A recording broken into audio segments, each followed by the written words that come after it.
Donc, je vais passer en revue certains principes du succès très importants. Tout d'abord, il faut que je mentionne que tout le monde veut réussir. Personne ne veut échouer dans la vie. Également, je veux dire que le succès est prévisible. On peut prédire également que quelqu'un va échouer.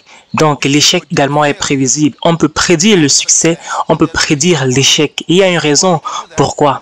Pourquoi on peut le faire? C'est parce que tout a été conçu dans la vie pour pouvoir réussir. Dieu l'a conçu ainsi. Les lois rendent la vie prévisible. Les lois rendent la vie simple, facile à vivre. Donc, cela veut dire que Dieu a conçu tout dans la vie pour pouvoir suivre des lois et ainsi il a conçu les choses dans la vie pour pouvoir réussir. Également, je mentionne que votre succès est bien pour Dieu. Dieu voudrait que tu puisses réussir. Pourquoi? À cause d'un principe que tu dois apprendre aujourd'hui au sujet de la fabrication d'un produit. Il faut dire que le succès d'un produit protège la réputation de celui qui a fabriqué ce produit. Donc, quand un produit échoue, cela affecte la réputation, le nom du fabricant de ce produit. Par conséquent, le succès n'est pas quelque chose que tu vas poursuivre. Le succès, c'est le résultat de l'obéissance aux lois. Et c'est très important, ce sont des principes importants. Vous devez vous souvenir de ceci. Le succès, ce n'est pas quelque chose que tu essayes d'accomplir. C'est la raison pour laquelle beaucoup de gens ne réussissent pas. Les personnes qui ont réussi dans l'histoire n'ont pas essayé de réussir. En réalité, ils ont simplement mis leur focus sur la poursuite d'un but bien particulier et l'obéissance à certaines lois. Et on va voir ces lois aujourd'hui. La question maintenant se pose. Qu'est-ce que le succès? Le succès n'est pas ce que tu as fait comparé à ce que les autres ont fait. Le succès est ce que tu as fait comparé à ce que tu sais que tu pouvais faire ou bien ce que tu étais supposé faire. Et donc le succès, c'est plutôt l'accomplissement de ton but, de ton devoir sur la terre. Et donc, ce n'est pas battre quelqu'un dans une certaine compétition. Il est important donc de comprendre que le succès est très, très personnel et cela n'a rien à voir avec les autres. Donc, le succès dans la vie, c'est découvrir deux choses. Premièrement, ton but et deuxièmement, découvrir ton devoir ici sur terre. Le succès, par conséquent, c'est l'accomplissement. Et finir ta course, finir ton but sur la terre. Le but, c'est la raison d'existence de quelque chose. C'est la raison pour laquelle quelque chose existe. Par exemple, une trompette réussit quand elle réussit à produire une note. Donc, une trompette qui est sur ton mur ou bien sur ta table à la maison n'a pas réussi. C'est joli à voir, c'est un très bel endroit où mettre, mais c'est en train d'échouer. Pourquoi? Parce que le but de la trompette, c'est de produire de la musique et non pas pour être mis sur ton mur comme décoration. Un piano qui est resté dans ta maison pour 40 ans et qui n'est pas joué en train d'échouer. Même comme ça peut être beau et ça va rendre ta maison distinguée. Ce piano est en train d'échouer. C'est un échec parce que le piano n'a pas été créé comme décoration. Ce piano a été créé pour produire de la musique. Donc le but par conséquent va déterminer le succès ou l'échec d'un produit. Et donc bien t'habiller, bien te vêtir, porter des habits chers, c'est simplement un échec qui est bien habillé. Si tu n'as pas fait ce que tu étais créé pour faire et que tu t'habilles très bien, tu es un échec qui est très bien habillé. Tu as une honte bien habillée. Et dans la vie, ce n'est pas combien tu t'habilles bien, combien tes chaussures sont chères. Le plus important dans la vie, c'est est-ce que tu fais ce que tu t'es supposé faire. C'est la raison pour laquelle beaucoup de gens sont en train d'échouer dans la vie. Ils n'ont pas saisi la raison pour laquelle ils sont nés. Donc Matthieu 13 nous dit quelque chose de très important. C'est un des thèmes de ce message. Jésus-Christ parlait de vivre dans le royaume de Dieu. Il parle de ton succès qui est relié à certaines clés qu'il appelle des secrets. Il dit la connaissance des secrets du royaume de Dieu vous a été donnée. Et ces secrets sont appelés des clés. Matthieu 16, 19 fait référence à cela. Je vais encore le lire maintenant. Il dit, je vais vous donner les clés du royaume de Dieu. Il parle de plusieurs clés, non pas une seule clé. Il parle des clés, les clés du royaume de Dieu. Pourquoi est-ce que c'est très important? Parce que ces clés ouvrent le ciel ou ferment le ciel, ouvrent la vie ou ferment la vie. En d'autres termes, les clés sont déterminantes pour savoir si tu vas vivre une vie ouverte ou fermée. Est-ce que tu vas réussir ou échouer? Donc les clés, c'est quoi? Les clés sont des lois, des principes, des préceptes, des systèmes que tu utilises. Quand tu vas devant une porte fermée avec une clé, tu prends une loi qui amène la porte à se soumettre et cette porte s'ouvre. Et c'est ce que Christ voulait dire quand il parlait des clés. Les clés sont des systèmes, des lois qui amènent les choses à fonctionner. Donc, je vais maintenant aujourd'hui vous donner des concepts, des clés très importants. Et c'est important à répéter cela. Les clés sont des principes ou bien des lois. Voici les principes ou des lois que vous devez avoir à l'esprit. Premièrement, les principes et les lois sont universels. C'est très important. Donc, ça veut dire que tu n'as pas besoin de changer ton pays pour réussir. Beaucoup de personnes pensent que si je pouvais juste aller dans un autre pays, je vais réussir dans la vie. J'ai vu des gens quitter leur pays pour aller dans d'autres pays, mais aujourd'hui sont en train de balayer des rues dans ce pays-là. Ils ont un emploi qui est inférieur, qui est pire que ce qu'ils avaient avant dans leur premier pays. Certaines personnes se disaient que simplement aller dans un autre pays allait déterminer leur succès. Certaines personnes disaient que si je quitte mon pays pour aller aux États-Unis, je vais réussir. Je vais vous rassurer, ce n'est pas une question de où tu habites. La question, c'est est-ce que tu connais les lois du succès? Deuxièmement, les principes et les lois sont permanents. Ça veut dire qu'ils sont les mêmes pour Moïse et les mêmes pour toi aujourd'hui. Les lois ne changent pas. Troisièmement, les principes et les lois marchent n'importe où et partout. C'est très important. Les principes et les lois fonctionnent à tout moment. En plein milieu d'une crise ou quand il n'y a pas de crise, à n'importe quel moment, les principes fonctionnent. Les principes et les lois ne sont pas partiels. Cela veut dire que les principes ne fonctionnent pas pour certaines races et ne fonctionnent pas pour d'autres races. Les principes et les lois marchent pour tous les peuples. Les principes ne fonctionnent pas juste pour les personnes qui sont slim ou des personnes qui sont gros. Non, les lois fonctionnent pour tout le monde. Si tout le monde applique cela, cela va marcher. Cinquièmement, les principes et les lois vont garantir le succès. La seule façon de garantir quelque chose, c'est de pouvoir suivre les principes et les lois. Et c'est la raison pour laquelle le succès est prévisible. Tu peux garantir le succès si tu suis les lois. Si tu es en train d'échouer aujourd'hui dans ta vie, essaye d'étudier quelle loi tu es en train de violer. Si tu réussis dans la vie aujourd'hui, étudie les lois que tu es en train d'obéir. Il n'y a pas de mystère à la vie. Beaucoup d'entre nous espérons réussir dans la vie, mais ne comprenons pas les lois qui sont établies par Dieu pour réussir. Le sixième principe, les principes et les lois ne peuvent pas être brisés. Pourquoi? Tu ne peux pas réellement briser une loi, c'est la loi qui va te briser. Ne pense pas que tu peux violer une loi et tu penses que tu vas réussir. C'est comme traverser une route quand le feu est rouge. Si tu vas à l'encontre des lois, les lois vont te briser. Si tu veux réussir dans la vie, n'essaye pas de prendre des raccourcis. N'essaye pas de créer ta façon de faire les choses. Il y a déjà des lois établies par Dieu dans la vie que tout le monde doit suivre. Et ceux qui suivent ces lois ont toujours les mêmes résultats, le succès. Septièmement, les principes et les lois sont inhérents, sont intrinsèques. Et le jugement également est intrinsèque. Donc, tu n'as pas besoin d'être puni si tu désobéis, si tu violes une loi.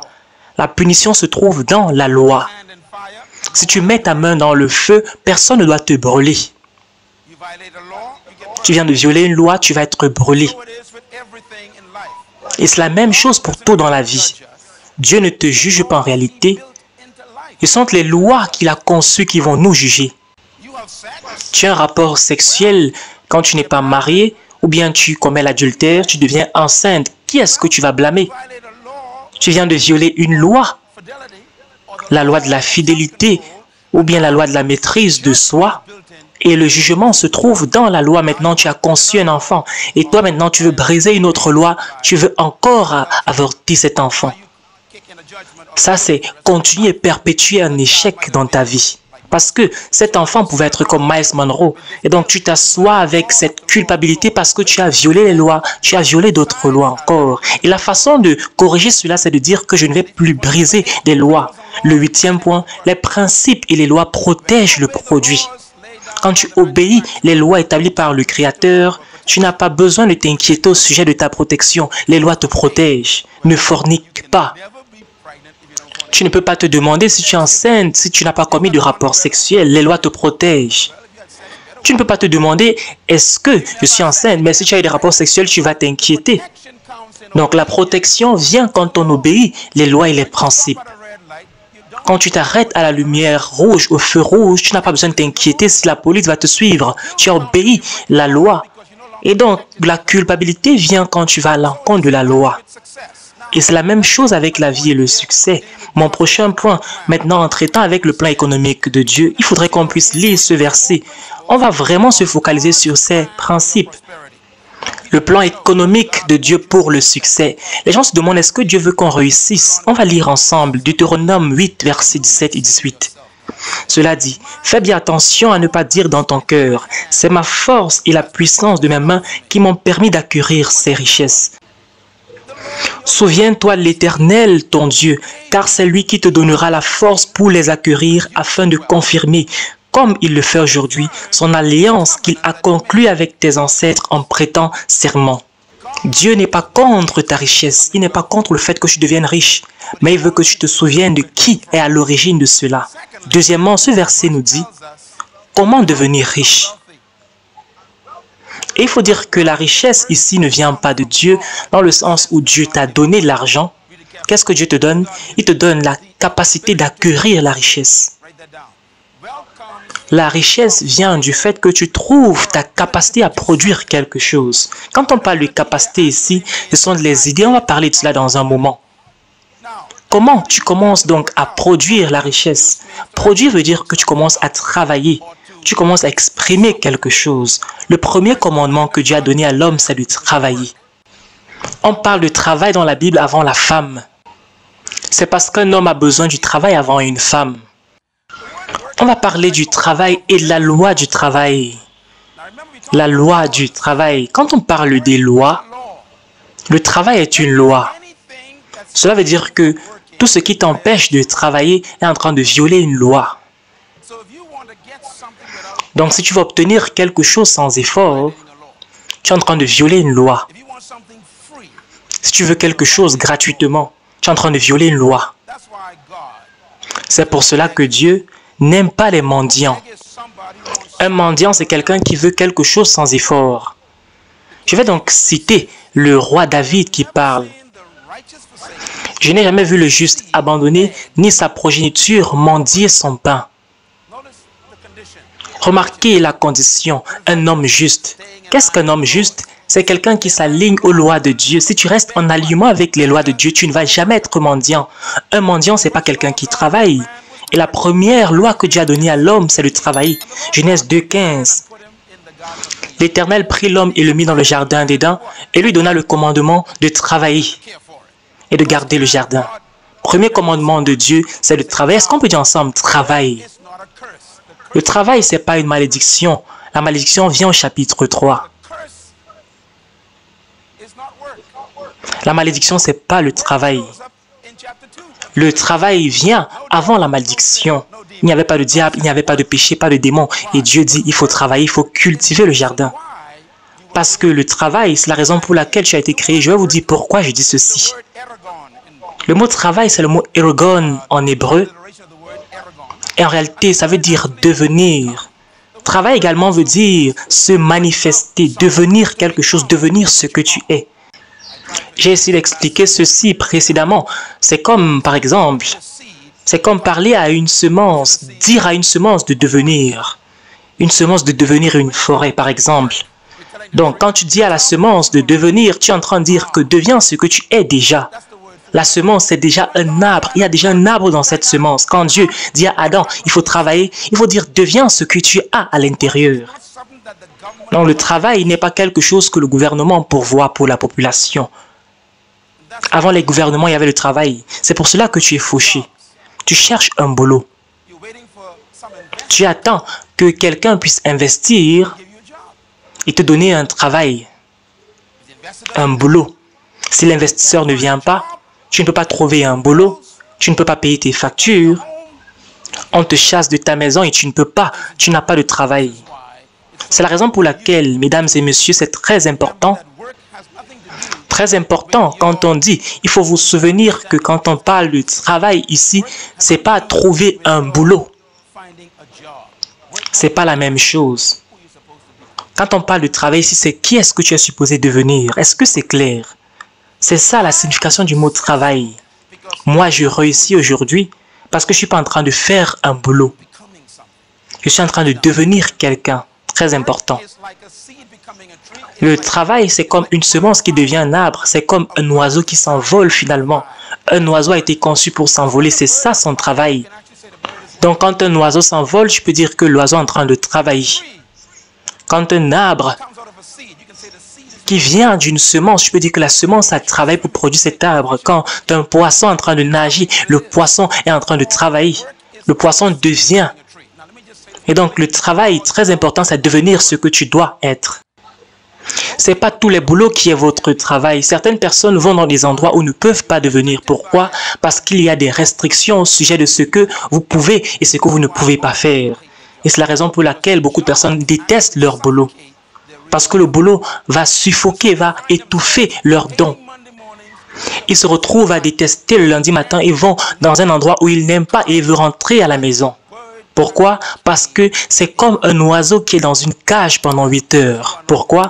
Parce que tu n'es pas en train de travailler, tu n'es pas en train de devenir, tu as simplement un boulot. Ton boulot, par conséquent, ne va jamais être ton travail dans la plupart des cas. Parce que généralement, ça te garde en cage. Ton boulot peut devenir ton travail. Si dans ce travail, tu es en train de devenir, ça veut dire que si tu as un boulot où tu es en train de devenir, ça veut dire que ce n'est pas réellement un boulot. Tu es en train de partir au travail dans ce cas maintenant. C'est comme un chanteur qui est né pour chanter et il a un groupe de chansons ou bien il a un business de chansons. Le chanteur, il ne va pas dans un boulot. Il est en train de faire son travail. Il est en train de devenir tous les jours. Il va lui dire quelque chose de très important. Jésus-Christ a toujours dit ceci. Je travaille le travail de celui qui m'a envoyé. Et ensuite, il dit, je fais le travail de celui qui m'a envoyé. Il parlait de Dieu. Mon Père travaille, alors moi-même je travaille. Et je suis venu accomplir le travail qu'il m'a envoyé faire. Il n'a jamais mentionné son boulot. Jésus-Christ avait d'abord un boulot, il était charpentier. Mais maintenant, son travail, c'était rédempteur. Il n'est pas venu pour être charpentier, il est venu pour être rédempteur. C'est ça, son travail. Et mon travail, c'est de faire la volonté de mon Père. Très important. Mon travail, c'est de faire quoi? La volonté, l'intention originelle du fabricant. Donc, ton travail, c'est devenir ce que tu as été né, ce que tu es né pour faire. Et donc, peut-être, il peut se retrouver que votre boulot devienne votre travail si vous êtes né pour faire ce boulot-là. Donc, en passant, c'est la raison pour laquelle la plupart des boulots tuent des gens. Un boulot peut te tuer parce que tu es fermé dans une cage pendant 40 ans. Tu es en train d'étouffer ta vie et tu vis dans la haine avec le stress, la colère et tu es toujours irrité. Pourquoi? Parce que tu es dans un endroit où tu n'aimes pas, tu ne veux pas être et tu détestes tout le monde tous les jours pendant plusieurs années. Et la Bible dit que l'amertume va sécher les os. Cela crée le cancer. Il y a des gens qui disent « mon travail est en train de me tuer ». Ils parlent de leur boulot « mon boulot est en train de me tuer ». Et c'est la vérité. Donc je viens vous dire aujourd'hui comment être libre de ce boulot pour trouver votre travail. Parce que ta prospérité ne se trouve pas dans ton boulot, mais dans ton travail. Ta prospérité se trouve dans ton travail. Je vais expliquer comment ça fonctionne maintenant. Votre but dans la vie, c'est pas d'être employé. Dis-le avec moi, mon but dans la vie, ce n'est pas d'être employé. Mon but dans la vie, je vais encore le dire, ce n'est pas d'être employé. Très, très important. Regarde cette phrase juste pendant un temps. La première promesse de ton gouvernement, c'est un boulot. Donc, ton but dans la vie, généralement, c'est d'avoir un emploi. Le jeune homme qui est ici, la jeune fille qui est ici ce soir, qui sort de l'école, la première chose qu'on lui dit, c'est cherche un emploi. On ne te demande jamais de créer un business. Le jeune garçon qui sort de l'université, la jeune fille qui a un doctorat ou bien un master, quand tu rentres à la maison, la première chose, c'est il faut chercher un emploi. Bien, c'est comme si On a la croyance qu'on est né pour être employé. Mais je voudrais changer votre raisonnement aujourd'hui. Il y a un autre mot que je vais vous donner. Tu es né pour être déployé, non pas pour être employé. Est-ce qu'on peut dire ensemble déploiement? Être déployé. Être employé veut dire que c'est quelqu'un d'autre qui contrôle ta vie. Quand tu te déploies en réalité, tu es en train de relâcher ce qui se trouve à l'intérieur de toi. Ceux qui se déploient dans la vie vont employer les autres. Les déployeurs seront des employeurs. Si tu es fatigué d'être employé, cherche à être un déployeur. Cherche à te déployer.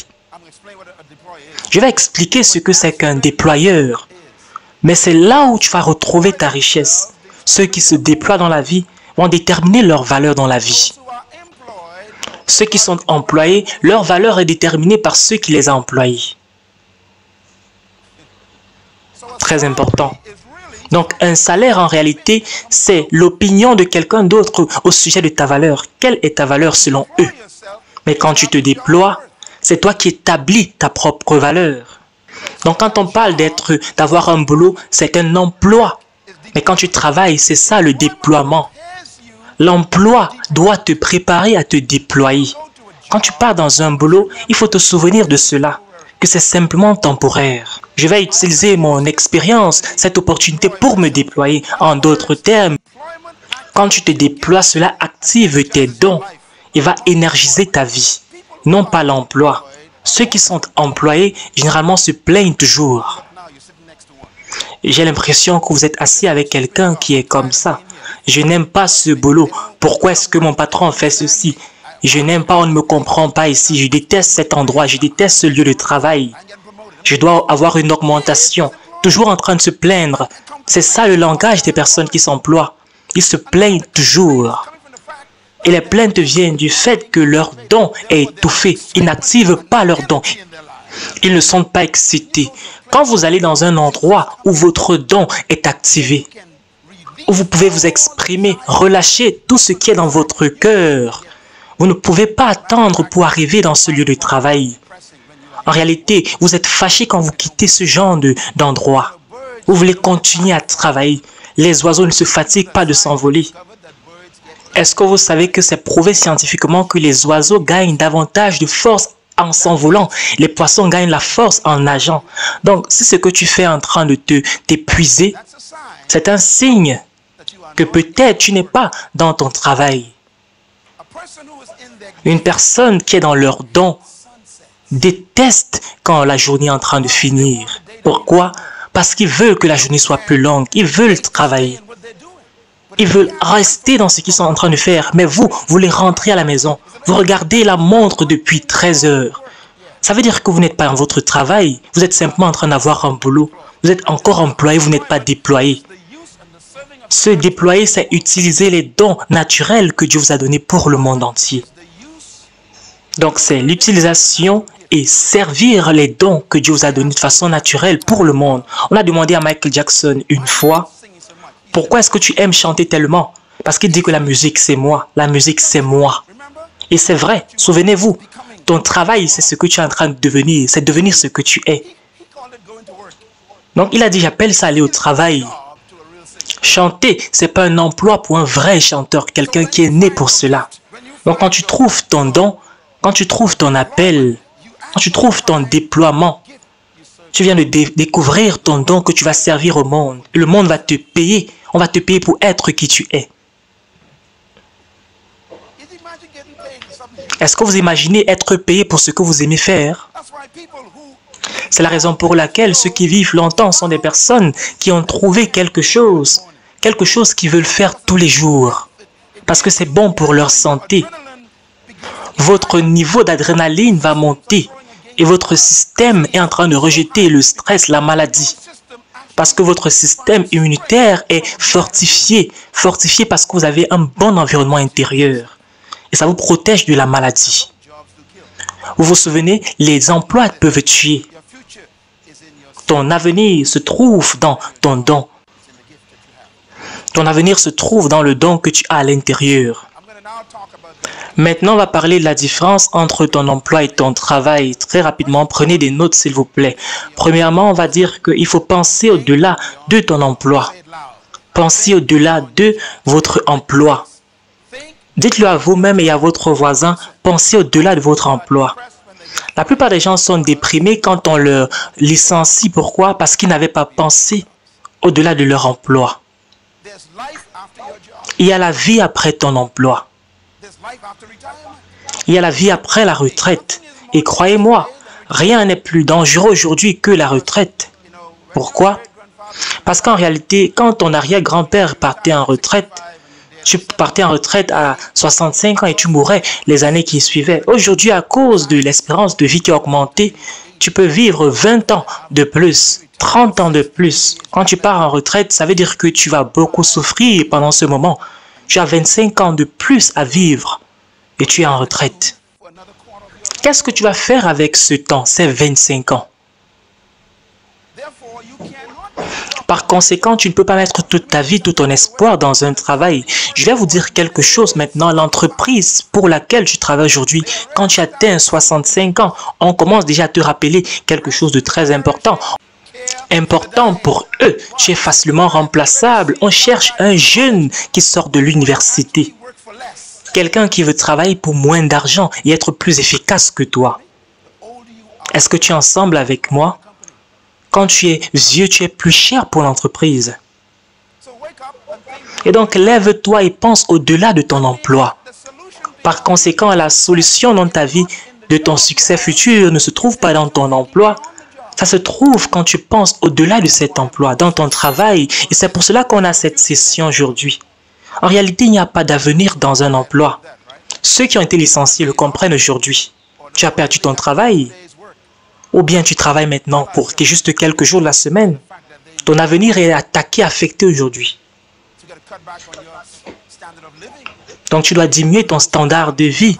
Peut-être perdre ta maison, perdre ta voiture. Parce que tu avais mis ton avenir dans ton emploi. Aucun emploi ne doit avoir ton avenir. L'avenir se trouve dans celui qui a l'emploi, non pas dans l'emploi. Ne permet jamais à une organisation d'être ton espoir, tout ton espoir. Chaque emploi est temporaire. Peu importe combien on te loue, on te célèbre dans ce boulot, il faut penser au-delà de ce poste de responsabilité. Parce que quand tu vas être licencié ou bien tu vas partir en retraite, on va te dire au revoir. Il faut partir. Il y a des gens qui ont été en retraite depuis plusieurs années et ne savent pas pourquoi ils sont sur terre. Pourquoi? Parce que la vie continue. Et je suis content que vous écoutez ce message. Jeunes gens, écoutez-moi très bien. Vous avez une opportunité de ne pas commettre les mêmes erreurs, jeunes gens. Écrivez ceci, s'il vous plaît. Créez votre business dans votre emploi. Je vais vous expliquer cela dans un instant. Tu dois chercher à être indispensable en raffinant ta valeur auprès de cette entreprise. En réalité, tu ne dois pas dépendre de ton emploi, mais cherche à être quelqu'un qui est indispensable. Très important. Comment être quelqu'un d'indispensable? Comment être indispensable? En raffinant ton don. Tu deviens quelqu'un qui est tellement important pour une entreprise quand tu investis dans ton don. Et à ce moment, on ne veut pas te laisser partir. Vous savez, tous les boulots que j'ai jamais eu dans ma vie, on me veut aujourd'hui. On voudrait que je vienne. Le dernier boulot que j'avais, c'est quand j'ai démissionné du ministère de l'Éducation. J'ai travaillé avec le vice-premier ministre également et j'ai démissionné 5 fois. Pourquoi? Parce qu'on ne voulait pas me laisser partir. On refusait ma démission. Parce qu'on disait que je travaille de façon efficace, comme Daniel. Lisez le livre de Daniel, vous allez voir. Daniel était tellement important que le roi a dit qu'il était excellent dans son travail. Et personne ne voulait se débarrasser de lui. Il y a des gens qui seraient très fiers si vous quittez votre boulot. Pourquoi? Parce que vous n'êtes pas indispensable. Votre superviseur voudrait que vous puissiez partir. Parce que vous n'aidez pas tellement l'entreprise. Vous êtes même un problème au lieu d'être une solution. Quand l'entreprise est en difficulté et on veut laisser partir certaines personnes, on laisse d'abord partir ceux qui sont des problèmes. C'est pour cela que certaines personnes sont licenciées. Ton patron est fier de t'avoir licencié parce que tu étais un problème. Il a réussi à se libérer de toi légalement. Il a une raison pour cela. parce que tu es une nuisance. Mais si tu deviens indispensable en servant ton don de façon qualitative, en devenant de plus en plus important, on ne va pas te laisser partir. En réalité, avant de terminer, je vais vous montrer que la clé pour être prospère, c'est de résoudre les problèmes. On te garde pour les problèmes que tu résous. On te laisse partir pour les problèmes que tu crées. Chaque fois, on me demande comment est-ce que tu vas. Je dis que je suis une solution, je ne suis pas un problème. Et c'est vrai pour moi. Je le dis sincèrement. Je résous des problèmes. Je suis important. Aujourd'hui, je suis important pour vous parce que je résous un problème. Si tu veux être de la même façon, trouve un problème que tu peux résoudre et résous ce problème. Ne cherche pas un emploi, cherche un problème. Les gens cherchent l'argent, ne cherchez pas l'argent, cherchez un problème. Vous allez résoudre. Quand vous résolvez des problèmes, vous êtes payé. Donc, il y a une différence entre ton emploi et ton travail. Il ne faut pas confondre ton emploi et ton travail. Ton emploi, c'est ce pourquoi on t'a formé. Ton travail, c'est ce que tu es né pour faire. Ton emploi, c'est ta carrière professionnelle. Mais ton travail, c'est ton but, ton appel dans la vie. Ton emploi, c'est ton savoir-faire. Mais ton travail, c'est ton don. Est-ce que tu sais pourquoi on licencie les gens quand il y a des crises? Parce que tu es facilement remplaçable. On peut te licencier parce qu'on n'a plus besoin de ton savoir-faire, mais on ne peut pas licencier ton don qui se trouve en toi. Une personne qui connaît son don ne peut jamais être licenciée. Et c'est la raison pour laquelle vous devez étudier quel est mon don. Notre problème, c'est que dans notre culture, on ne nous a pas formés à découvrir notre don. On nous forme pour découvrir un boulot. Et donc, on te dit, cherche un savoir-faire. Le problème, c'est que ton savoir-faire n'est pas indispensable. Qui t'a dit qu'on aura toujours besoin de ton savoir-faire? En réalité, si j'utilisais ton savoir-faire, peut-être tu es plus cher pour moi avec le temps. Mais un jeune qui est plus raffiné que toi dans ton domaine est moins cher que toi. Et tu perds ton travail. En d'autres termes, tu es facilement remplaçable. Donc ton don ne peut pas être enlevé. On part en retraite dans son emploi, mais on ne part pas en retraite dans son travail. Je n'ai jamais vu un poisson qui dit « je suis fatigué de nager ». Je vais en retraite, je ne vais plus nager. Je n'ai jamais vu un oiseau qui va dire que je suis fatigué de m'envoler. Je n'ai jamais vu une semence qui est fatiguée de devenir un arbre. En réalité, tu ne te fatigues jamais dans ton travail. Mais on part en retraite dans son boulot, dans ton emploi, dans ton savoir-faire. Il y a beaucoup de gens qui écoutent ceci, qui souffrent aujourd'hui parce qu'ils sont partis en retraite. Tu étais secrétaire avant, on ne te veut plus. Ton savoir-faire est maintenant inutile. Et maintenant, ta malédiction, c'est ton emploi. Ton savoir-faire est devenu ta malédiction. Tu connais tout après 20 ans de travail, mais on ne veut plus de ce savoir-faire, on ne veut plus de cette compétence. Tu feras mieux de découvrir quelque chose d'autre qui est ton don. Prenez cette note, les emplois te préparent pour ton travail réel dans la vie. Pendant que tu es en train d'avoir un emploi, il faut apprendre autant que tu peux. Pourquoi?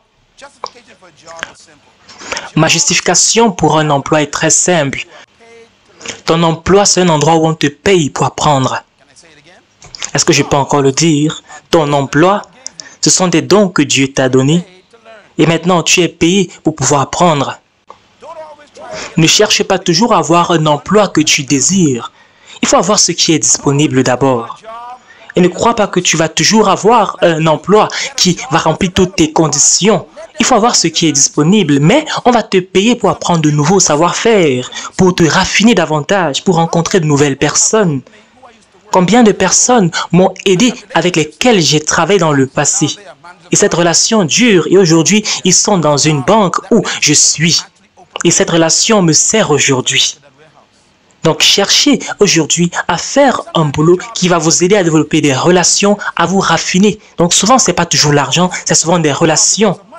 Donc, ne poursuivez pas toujours un boulot pour l'argent. Cherchez les bonnes connexions. Ce n'est pas toujours l'argent qui est le plus important. Ce qui rend un boulot important, C'est que tu peux être payé pour apprendre quelque chose, également pour apprendre à avoir des relations, de nouvelles relations. Prenez cette note s'il vous plaît. Le pouvoir du travail.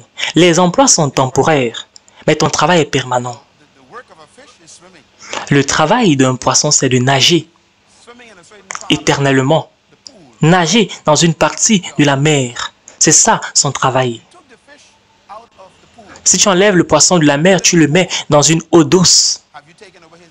Est-ce que tu as enlevé son don? Non, pas du tout. Il est juste dans un mauvais environnement s'il n'est pas adapté à cela. En réalité, si on se débarrasse de toi, de ton boulot, ça ne veut pas dire que tu n'es plus capable de travailler. On n'a pas enlevé ta capacité intrinsèque. On a simplement changé ton environnement. On te met dans un environnement où tu peux maintenant manifester ton don. Peu importe où je me trouve dans ce monde, j'ai découvert mon don, je ne peux plus être pauvre. Je ne vais pas permettre à mon pays, à ma culture de déterminer ma valeur aujourd'hui. Personne ne va déterminer ma valeur aujourd'hui. Et tu dois arriver à un niveau où tu es libre, libre de cet esprit de l'emploi. Et tu allumes l'esprit de ton travail. Et maintenant, tu utilises tous les emplois juste pour affiner ton don. On ne part pas en retraite de son travail, mais on part en retraite dans son boulot. Vous savez que le concept de la retraite n'est pas dans la Bible. C'est un concept capitaliste. La retraite n'est pas biblique.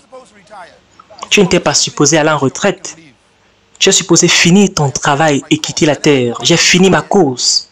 Je ne suis pas allé en retraite. Christ a dit c'est fini. Tu quittes après que tu aies terminé quelque chose. Certaines personnes les plus misérables dans le monde sont les personnes en retraite. Pourquoi? Parce que vous n'êtes pas créé pour arrêter de travailler. Qu'est-ce que le travail?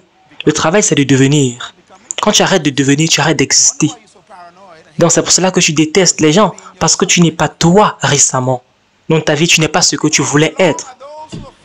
Ceux qui vivent longtemps sont ceux qui ont découvert quelque chose qu'ils veulent faire toute leur vie.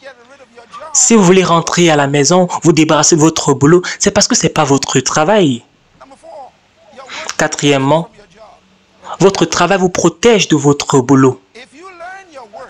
Si vous apprenez votre travail, vous n'avez pas peur de votre boulot. Vous n'avez pas peur qu'on puisse vous licencier. Quand on vous menace, vous devez dire qu'il n'y a pas de problème. Pourquoi? Parce qu'on peut enlever mon boulot, on ne peut pas enlever mon travail. On peut enlever mon savoir-faire, mais pas mon don. On peut retirer l'activité, on ne peut pas retirer mon appel. Mon don est plus important que mon savoir-faire, que ma compétence acquise à l'école. Il faut dire que ton don, c'est ta semence. Est-ce qu'on peut dire ensemble la semence? Ton travail, c'est ta semence. Le verset le plus important que j'ai jamais lu dans la Bible, qui m'a libéré de l'emploi, c'est le suivant. On l'a lu aujourd'hui. En réalité, je vais vous montrer aujourd'hui dans les Écritures un passage très important sur le business. Il y a une version qui est très intéressante en anglais, qu'on appelle la version NIV, dont la traduction est réellement excellente. Le verset 1 exprime quelque chose de complètement différent de vos versions, pour ceux qui n'ont pas cette version. Elle explique quelque chose de tellement important. C'est une des meilleures traductions que moi je connais. Pourquoi? Parce que ceux qui ont traduit étaient tellement honnêtes. Leur travail de traduction était exceptionnel. C'est une des meilleures traductions au monde. Je vais vous lire ce que ça dit au verset 1. Ecclésiaste 11 au verset 1. Je vais vous montrer la différence entre votre version et cette version NIV. NIV dit ceci, Ecclésiaste 11 au verset 1, ça dit ceci. Envoie ton grain au-delà de la mer. Et qu'est-ce que ta version dit? C'est jette ton pain sur la surface des eaux. Ça ne dit pas la même chose. En hébreu, ça dit envoie ton grain au-delà de la mer. Ça veut dire deviens un exportateur. Et après cela, tu pourras avoir un retour. Un retour, ce sont des dividendes, des retours sur ton investissement. Ce chapitre parle du business, des affaires. Ça ne parle pas du pain, parce que ça n'explique pas clairement. Envoie ta graine au-delà de la mer. Et c'est différent de ce que la plupart des pays font, même ce pays, les Bahamas. On n'envoie pas notre graine au-delà de la mer, on importe de la graine. Et donc, quelqu'un d'autre a le retour sur investissement. Ce que j'ai fait, c'est exactement ce que ce verset dit. Mes livres, mes CD, mes DVD et toute ma vie est toujours envoyée au-delà des mers. Et donc, je reçois le retour de cet envoi. En d'autres termes, je n'ai pas supposé être un consommateur, je suis supposé être un producteur. Je vais vous donner la capacité de produire la richesse. C'est ce que Dieu dit. L'exportateur va toujours être plus riche que l'importateur. La Bible dit, ne mettez pas tous vos œufs dans un panier. Tu as ce seul boulot. Par exemple, toi, frère, tu es un coiffeur. Et supposons que notre frère cassait sa main. S'il tombe et il casse ses deux mains, ça veut dire qu'il ne peut plus coiffer pendant un long moment. Qu'est-ce qu'il doit faire plutôt? C'est aller au-delà de la coiffure, importer des produits pour des cheveux. Juste au cas où sa main se cassait, il peut toujours vendre des produits pour des cheveux. Ne mettez pas tous vos œufs dans un panier.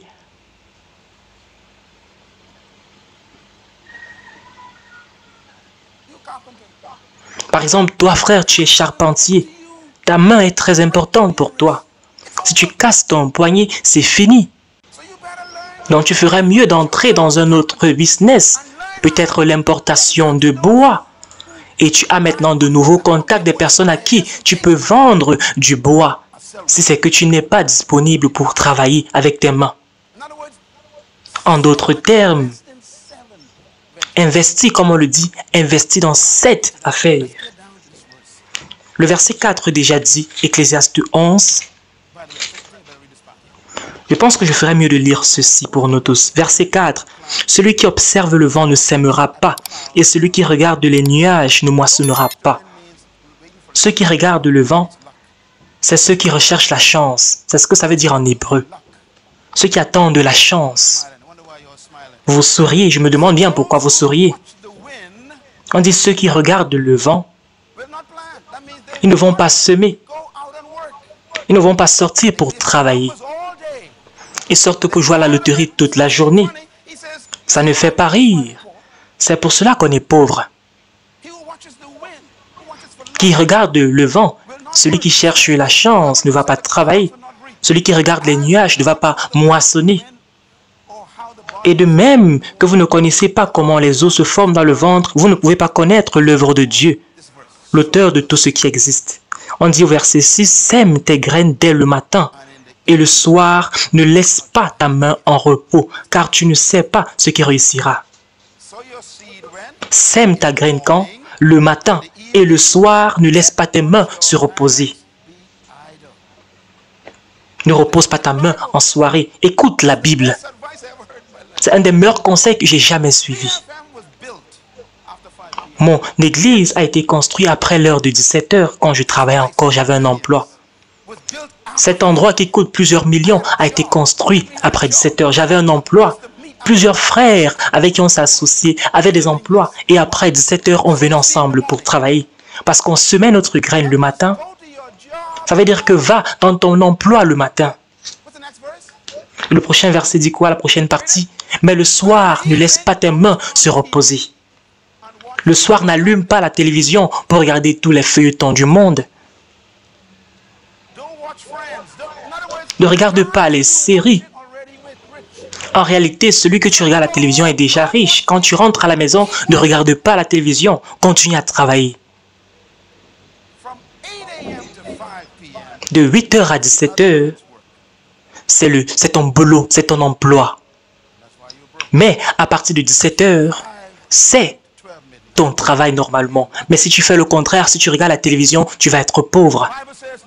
La Bible dit, non, quand le soir vient, ne laisse pas tes mains se reposer. Je travaille plus quand tu dors. Ma femme va te dire combien d'heures j'investis après minuit. Les livres que j'écris quand toi tu es en train de dormir. On se demande comment est-ce que j'écris les livres, c'est quand toi tu dors que j'écris. La Bible dit, si tu tombes amoureux du sommeil, tu vas être pauvre. La Bible le dit.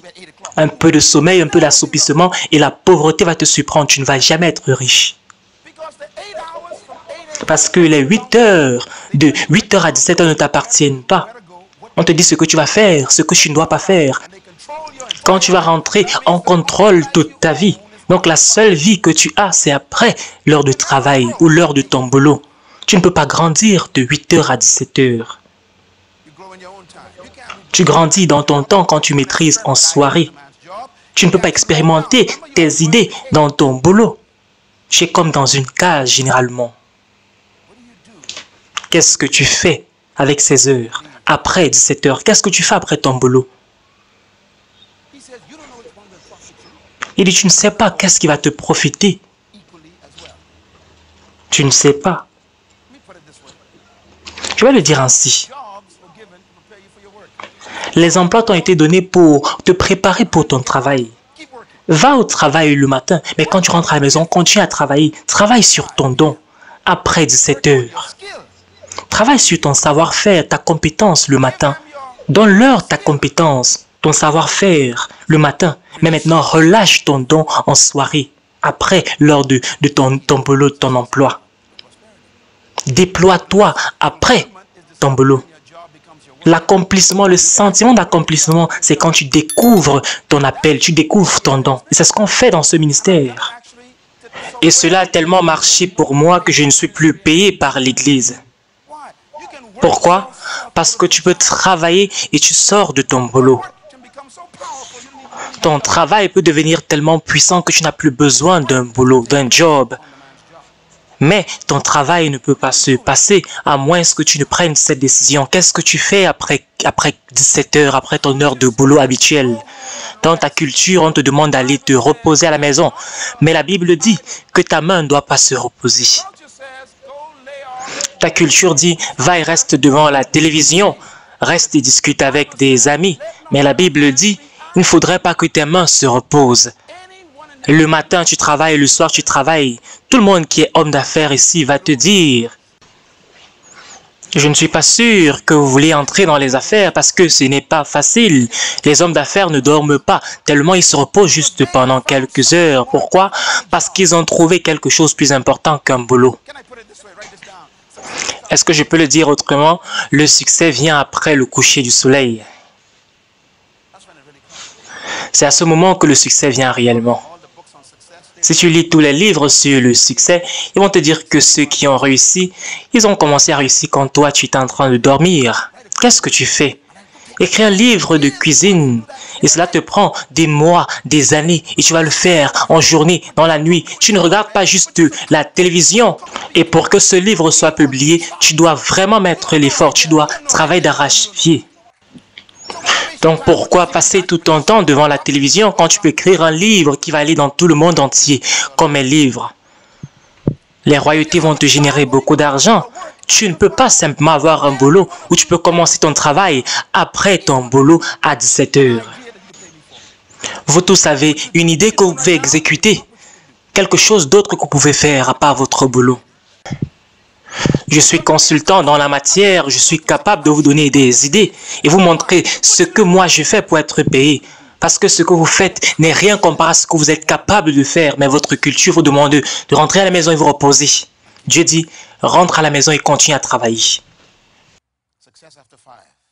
Le succès commence après 17 heures.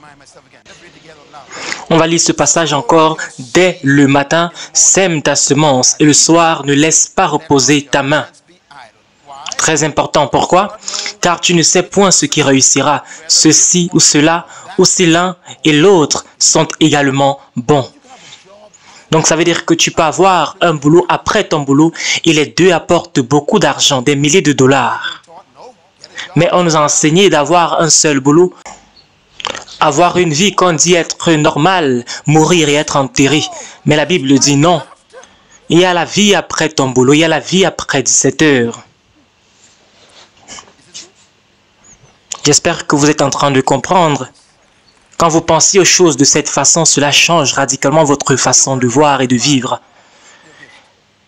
Vous travaillez sur quoi après 17 heures? Proverbe 18 dit ceci. Le don d'un homme va faire de la place pour lui dans le monde, non pas l'éducation d'un homme. C'est le don d'un homme.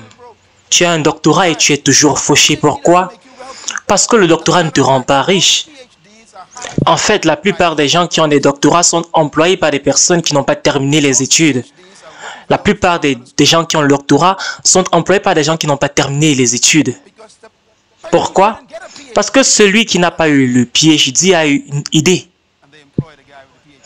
Et cette personne maintenant emploie la personne qui a un PhD et un doctorat. Ce n'est pas ton éducation qui t'amène devant les grands hommes. C'est ton don. Le don que Dieu t'a donné. Ce don qui a été raffiné. Bill Gates a quitté l'école avant la fin. On pensait qu'il avait un problème mental. Parce qu'en réalité, il n'avait pas l'attention qu'on recherchait à l'école. Il n'était pas très concentré. Il a dit que la raison pour laquelle il ne pouvait pas être concentré en classe, c'est parce qu'il avait toujours l'avance sur l'enseignant. On pensait qu'il avait un trouble de l'éducation. Le problème, c'est qu'il ne pouvait pas apprendre au rythme des enseignants avec leur style d'enseignement. C'est la raison pour laquelle il ne se concentrait pas parce qu'il avait d'autres idées. Donc, il a quitté l'école, il a commencé Microsoft. Il allait à IBM, il a essayé de donner des idées là-bas. Ils n'ont pas accepté ces idées. Maintenant, il faut dire que IBM utilise les idées de Bill Gates. La même chose avec Steve Jobs. Il a quitté l'université. Après seulement quelques mois, il a construit un ordinateur avec son ami dans un garage. Aujourd'hui, il emploie beaucoup de gens qui ont des doctorats, même après sa mort. La culture nous enseigne d'avoir une éducation, de payer les factures, ensuite de mourir. Mais moi, je vous dis, c'est pas ça. Trouve ton don, cultive ton don, développe cela. Deviens riche par la suite, réussis et prospère par la suite. Bénis le monde, emploie des gens, deviens un employeur, deviens un déployeur. Et cela, c'est quand tu découvres ton don. Ton don est plus important que ce que tu as appris à l'école. Il faut vous souvenir de ceci. Vous avez toujours en vous ce avec quoi vous êtes né. Vous n'êtes pas né avec le savoir-faire. On doit apprendre à être charpentier. Donc, il y a quelque chose de plus important que la charpente, qu'être charpentier. Parce que ton don est toujours en toi. Parce qu'il peut venir un jour où tu vas devenir tellement faible que tu ne peux pas tenir un marteau. Qu'est-ce que tu vas faire ce jour-là? Mais ton don est toujours en toi. Deuxièmement, tu ne peux pas perdre ce qui était toujours en toi. Ton avenir n'est pas devant toi, c'est au-dedans de toi. Donc, tu es né avec ta semence. Tu ne pars pas chercher cette semence, ce don. Donc, la clé de ta vie, c'est la découverte, le développement et servir ce don au monde. C'est ça la clé du succès pour ta vie. Recherche toujours une autre chose, ce don-là dans ta vie. Cela est déjà présent en toi. Tu es né avec cela. C'est toujours présent. Mais personne ne t'a dit cela. Aujourd'hui, je t'informe à ce sujet. Ne fais pas confiance à ton boulot.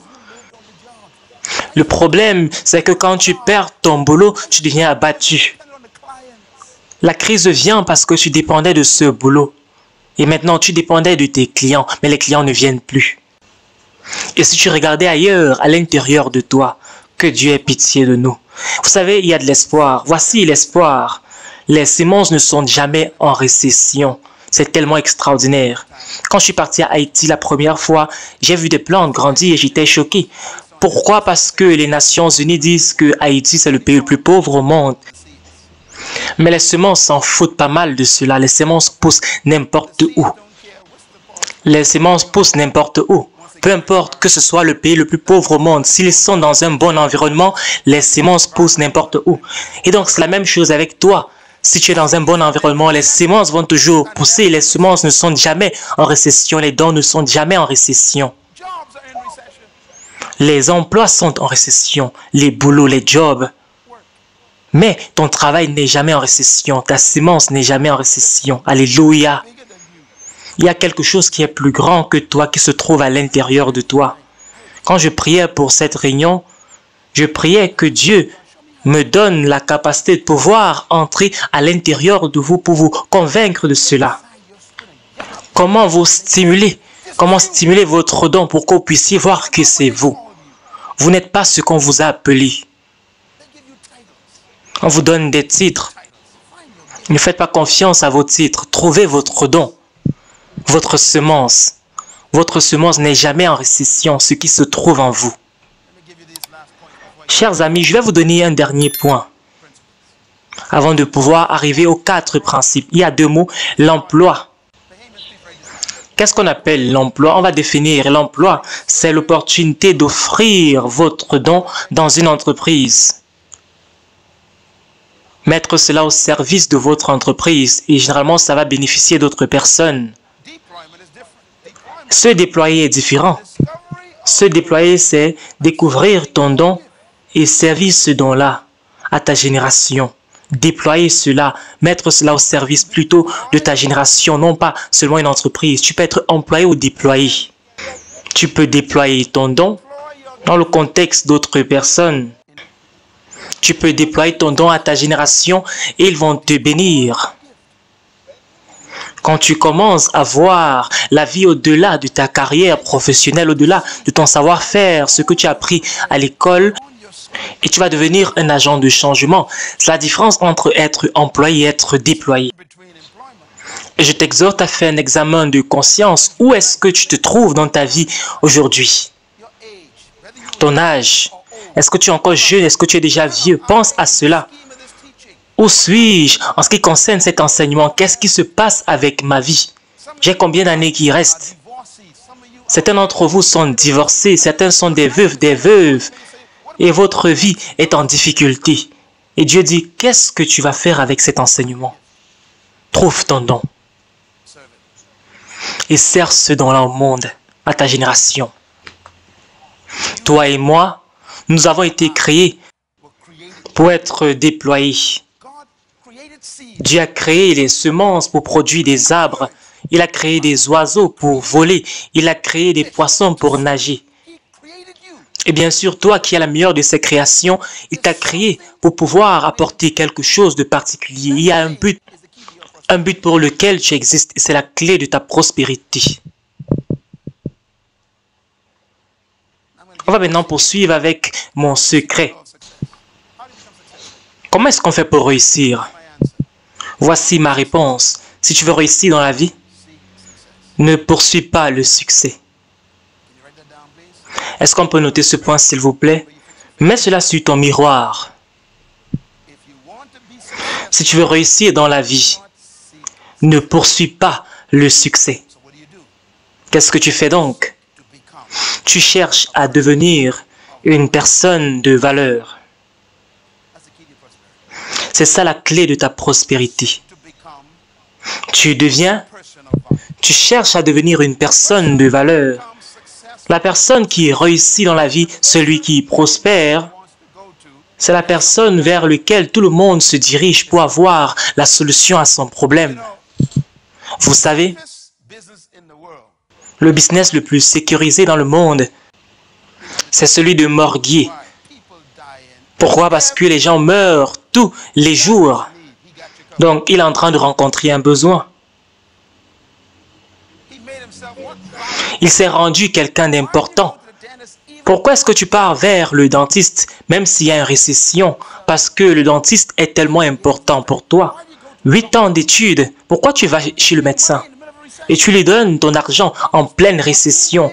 Parce que le médecin a passé des années, plus de 10 ans, en se spécialisant. Maintenant, il est important, il est précieux, il est important. Il a trouvé un don qu'il a cultivé. Pourquoi est-ce que tu prends ton argent et tu apportes cela auprès de ton avocat? Parce que ton avocat a raffiné son don. En raffinant, il a appris la loi après 6 ans. Elle s'est rendue importante.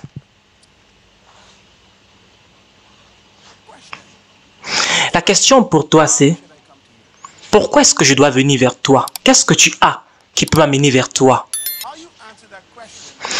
Comment est-ce que tu réponds à cette question? Me dis si tu vas réussir ou non. Voici une autre question difficile pour toi. Pourquoi est-ce que je dois te donner mon argent?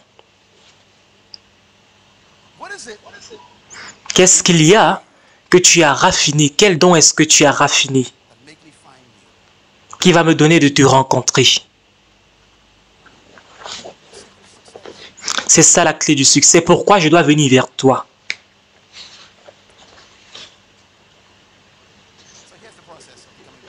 Donc voici le processus de devenir important dans la société. Numéro 1. Pour être important d'abord, il faut donc déterminer quel est ton don. Il y a certaines personnes qui ont un don ou deux dons. Par exemple, moi, j'ai plusieurs dons. Et avant, je ne savais pas comment faire. Il faut d'abord choisir un don sur lequel tu vas te focaliser. Par exemple, je suis musicien naturellement, je suis écrivain, je suis un orateur international. Je suis capable de produire de la musique, écrire de la musique, je peux faire tellement de choses. Je suis un entrepreneur, je dois simplement me focaliser sur lequel je vais commencer. Normalement, tu ne dois pas te focaliser sur tout au début. Tu ne peux rien maîtriser si tu le fais. En réalité, tu es payé pour ce que tu maîtrises. On ne cherche pas celui qui est généraliste, qui touche à tout, mais il ne maîtrise rien. Certaines personnes se demandent pourquoi est-ce qu'elles ne peuvent pas trouver un travail. C'est parce que tu es généraliste. Il faut te focaliser, spécialise-toi dans un domaine où on aura besoin de toi et on va venir te chercher. Ne sois pas juste un charpentier. Trouve une niche où tu te spécialises. Je crée simplement des étagères. C'est ça ta spécialité. Tu vas voir des gens qui vont venir vers toi parce que tu auras créé cette spécialité. Si tu es simplement charpentier, il y a beaucoup de personnes qui sont simplement charpentiers. Et on te compare aux autres. Mais si tu fais quelque chose de spécial, on ne peut pas te comparer à cette personne parce qu'il n'y a personne qui fait seulement les étagères. Maintenant, tu deviens important parce que tu as raffiné ton don, tu as maîtrisé ce dont tu deviens maintenant important. Quand tu es important, cela veut dire que tu es différent des autres. Tout le monde vend des chaussures, c'est bien. Il y a une femme qui est venue vers moi, elle a dit qu'elle veut ouvrir une boutique de chaussures. J'ai dit ne le fais pas, elle a dit pourquoi? J'ai dit parce que tout le monde vend déjà des chaussures. Mais elle a dit mais quel est ton conseil? J'ai dit mon conseil c'est le suivant. Vends simplement des chaussures pour des bébés de 0 à 5 ans.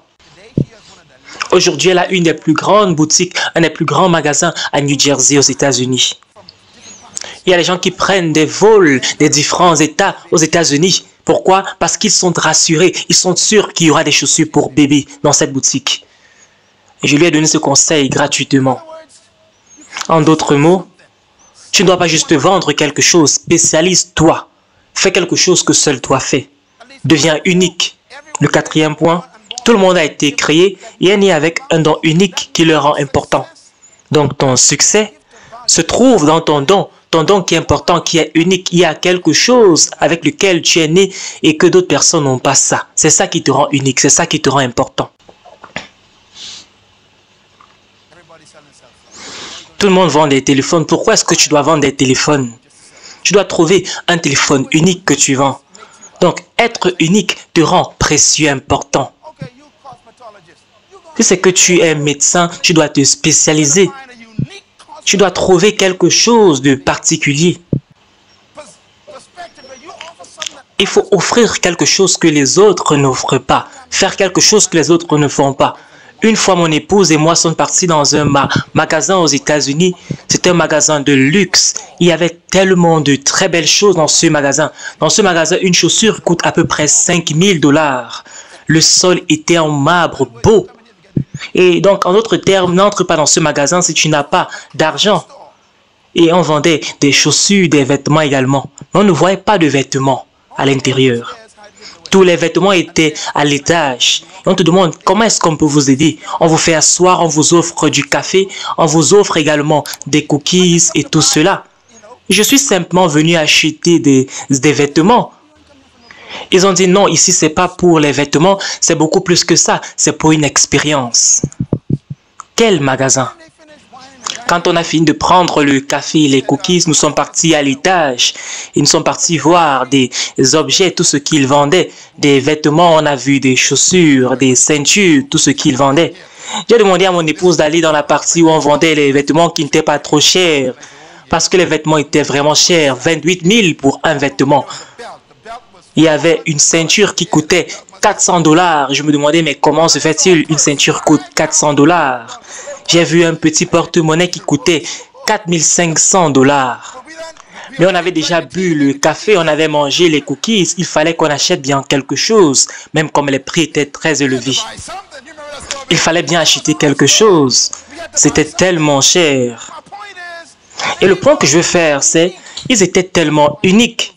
C'est la raison pour laquelle les gens voyagent de par le monde entier juste pour acheter une seule robe. Et te voilà qui essayent d'avoir 5 000 $ par mois. Eux, ils réalisent 5 000 $ sur un seul vêtement. Pourquoi? Parce qu'ils ne vendent pas le vêtement, ils vendent l'expérience. Ils sont uniques. Ce sont des très bons conseils, j'espère. Si vous voulez ouvrir un restaurant, vous allez probablement échouer si vous n'appliquez pas ce message parce que tout le monde ouvre un restaurant et ferme le lendemain. Pourquoi? Parce qu'ils ne comprennent pas ce message. On peut acheter du sandwich n'importe où. Les gens ne veulent pas le sandwich, ils veulent une expérience. Comment se fait-il? Tu vas acheter un poulet à près de 100 $ dans un restaurant, pourtant tu peux acheter le même poulet à moins de 10 $. La réalité, c'est que tu n'achètes pas le poulet, tu achètes l'expérience. C'est le même poulet, la même qualité. Tu n'achètes pas le poulet, tu achètes l'expérience. Tu achètes l'expérience unique. C'est ça qui apporte de la valeur à ce poulet. Tu ne peux pas avoir la même expérience partout, mais tu peux avoir le même poulet partout. Mais toi, tu choisis d'avoir l'expérience. J'espère que vous comprenez. Et on te sert comme un roi, le plat d'entrée, le plat de résistance, et on te sert le dessert. On te sert comme un roi dans ce restaurant. C'est la raison pour laquelle tu es prêt à donner près de 100 $ pour un seul poulet. Tu achètes une expérience. La question c'est pourquoi est-ce que moi je dois venir vers toi? Quelle expérience est-ce que tu m'apportes? Qu'est-ce qui te rend différent en tant qu'enseignant, en tant qu'avocat? Qu'est-ce qui te rend différent dans ton emploi, dans ta profession? Pourquoi est-ce que je dois revenir vers toi? Pourquoi est-ce que je dois revenir vers toi? Qu'est-ce qui te rend différent, différente? C'est ça la question que je te pose. Est-ce que vous comprenez? Chaque don va être éprouvé. Chaque don va être éprouvé pour prouver que c'est authentique. Donc, quand vous commencez à mettre en application ce message, quand vous commencez à poursuivre votre don, vous allez être éprouvé. Quand vous décidez de devenir cette personne, quand vous devenez cette personne déployée, les ennemis vont se lever. Donc, soyez prêts pour le combat. C'est juste pour prouver que vous êtes engagé, que vous êtes dévoué à cela. C'est comme ça que la vie est. Toute vision qui est éprouvée, on pourra te faire confiance par la suite. Si vous n'avez pas été éprouvé, on ne peut pas vous faire confiance. Si vous n'avez pas d'abord été rejeté, on ne pourra pas vous accepter. Si vous décidez que vous n'allez plus être employé et vous dites que vous voulez vous déployer, tous vos ennemis vont se lever. Vous devez vous lever pour le combat et rester focalisé. C'est pour cela que c'est difficile de faire ce que vous êtes en train de faire parce que personne ne fait ce que vous faites. Vous vous demandez pourquoi c'est si difficile. Pourquoi est-ce que je dois me réveiller et me lever très tôt? Pourquoi est-ce que je dois travailler très tard? Tout cela, c'est le sacrifice. Vous devez travailler dans votre boulot en journée et travailler sur ce projet-là dans la nuit. Il faut dire que l'épreuve ne vient pas te détruire. L'épreuve vient juste pour vérifier si cela est authentique, si vous croyez réellement en vous. Ne faites pas confiance à quelqu'un qui n'est pas passé par l'épreuve, par le feu. On ne peut pas faire confiance en une vision qui n'est pas passée par le feu. Ta crédibilité vient de ce que tu as traversé les crises. Donc on veut des gens qui n'ont pas peur, de sortir leurs dons. Quand vous commencez à travailler dans votre maison après 17 heures et que tout le monde vous pose la question, qu'est-ce que tu fais? Tu dis, je suis en train de travailler et cultiver mon don. On dit que non, tu travailles, tu dois te reposer. Tu ne suis pas ses conseils, tu ne suis pas ses paroles, tu ne suis pas ses voix. C'est comme ça que la vie se passe. Aujourd'hui, tout le monde me supporte dans ma famille. Certaines personnes travaillent même avec moi. Il y a des personnes qui ne comprenaient pas quand je commençais. Il y a des personnes qui me résistaient quand je commençais. Parce que quand on commence à se déployer, on va être éprouvé. Dis à ton voisin, après toi pour l'épreuve. Comment donc on fait pour pouvoir réussir au final? Il y a les 4 principes que je vais vous donner. On trouve cela dans le premier livre de Moïse. Genèse 1, 28, parce que c'est ça le cœur du succès. Dans toute entreprise dans le monde entier, on utilise ce programme. C'est le système de Dieu. Genèse 1, 28. Si vous lisez Genèse 1, 26, on va vous dire ce que la Bible dit. Dieu a créé l'homme à son image, à sa ressemblance, pour avoir la domination sur la terre. Genèse 1, 27 dit ceci, Dieu créa l'homme à son image, il le créa à l'image de Dieu, il le créa l'homme et la femme, mâle et femelle. Et Dieu dit, il faut avoir la domination. Dieu sait ce qu'il a créé, il sait pourquoi il a créé cet homme, cette femme. Mais il dit, comment faire pour être productif? Il dit, je vais te donner la capacité d'être productif, de créer la richesse. Donc Dieu te donne la stratégie au verset 28 sur comment dominer. Je vous prie d'écouter ceci très attentivement. Dieu dit, je ne veux pas vous dire simplement de dominer, mais je vais vous montrer comment dominer. Il dit, l'Éternel Dieu les bénit. Et il leur dit, qu'est-ce que Dieu fait? Il est en train de parler. Il parle à qui? Il parle aux êtres humains. Et qu'est-ce qu'il est en train de dire? Il leur donne des instructions. Il leur donne des instructions sur comment dominer sur la terre. Donc tu dois suivre l'instruction. Ceci ne fait pas rire. C'est la plus grande des instructions au monde. Premièrement, il dit ceci. Il dit il faut être fécond. Deuxièmement, multiplier. Troisièmement, remplissez la terre. Quatrièmement, assujettissez-la. Et qu'est-ce qu'il dit après?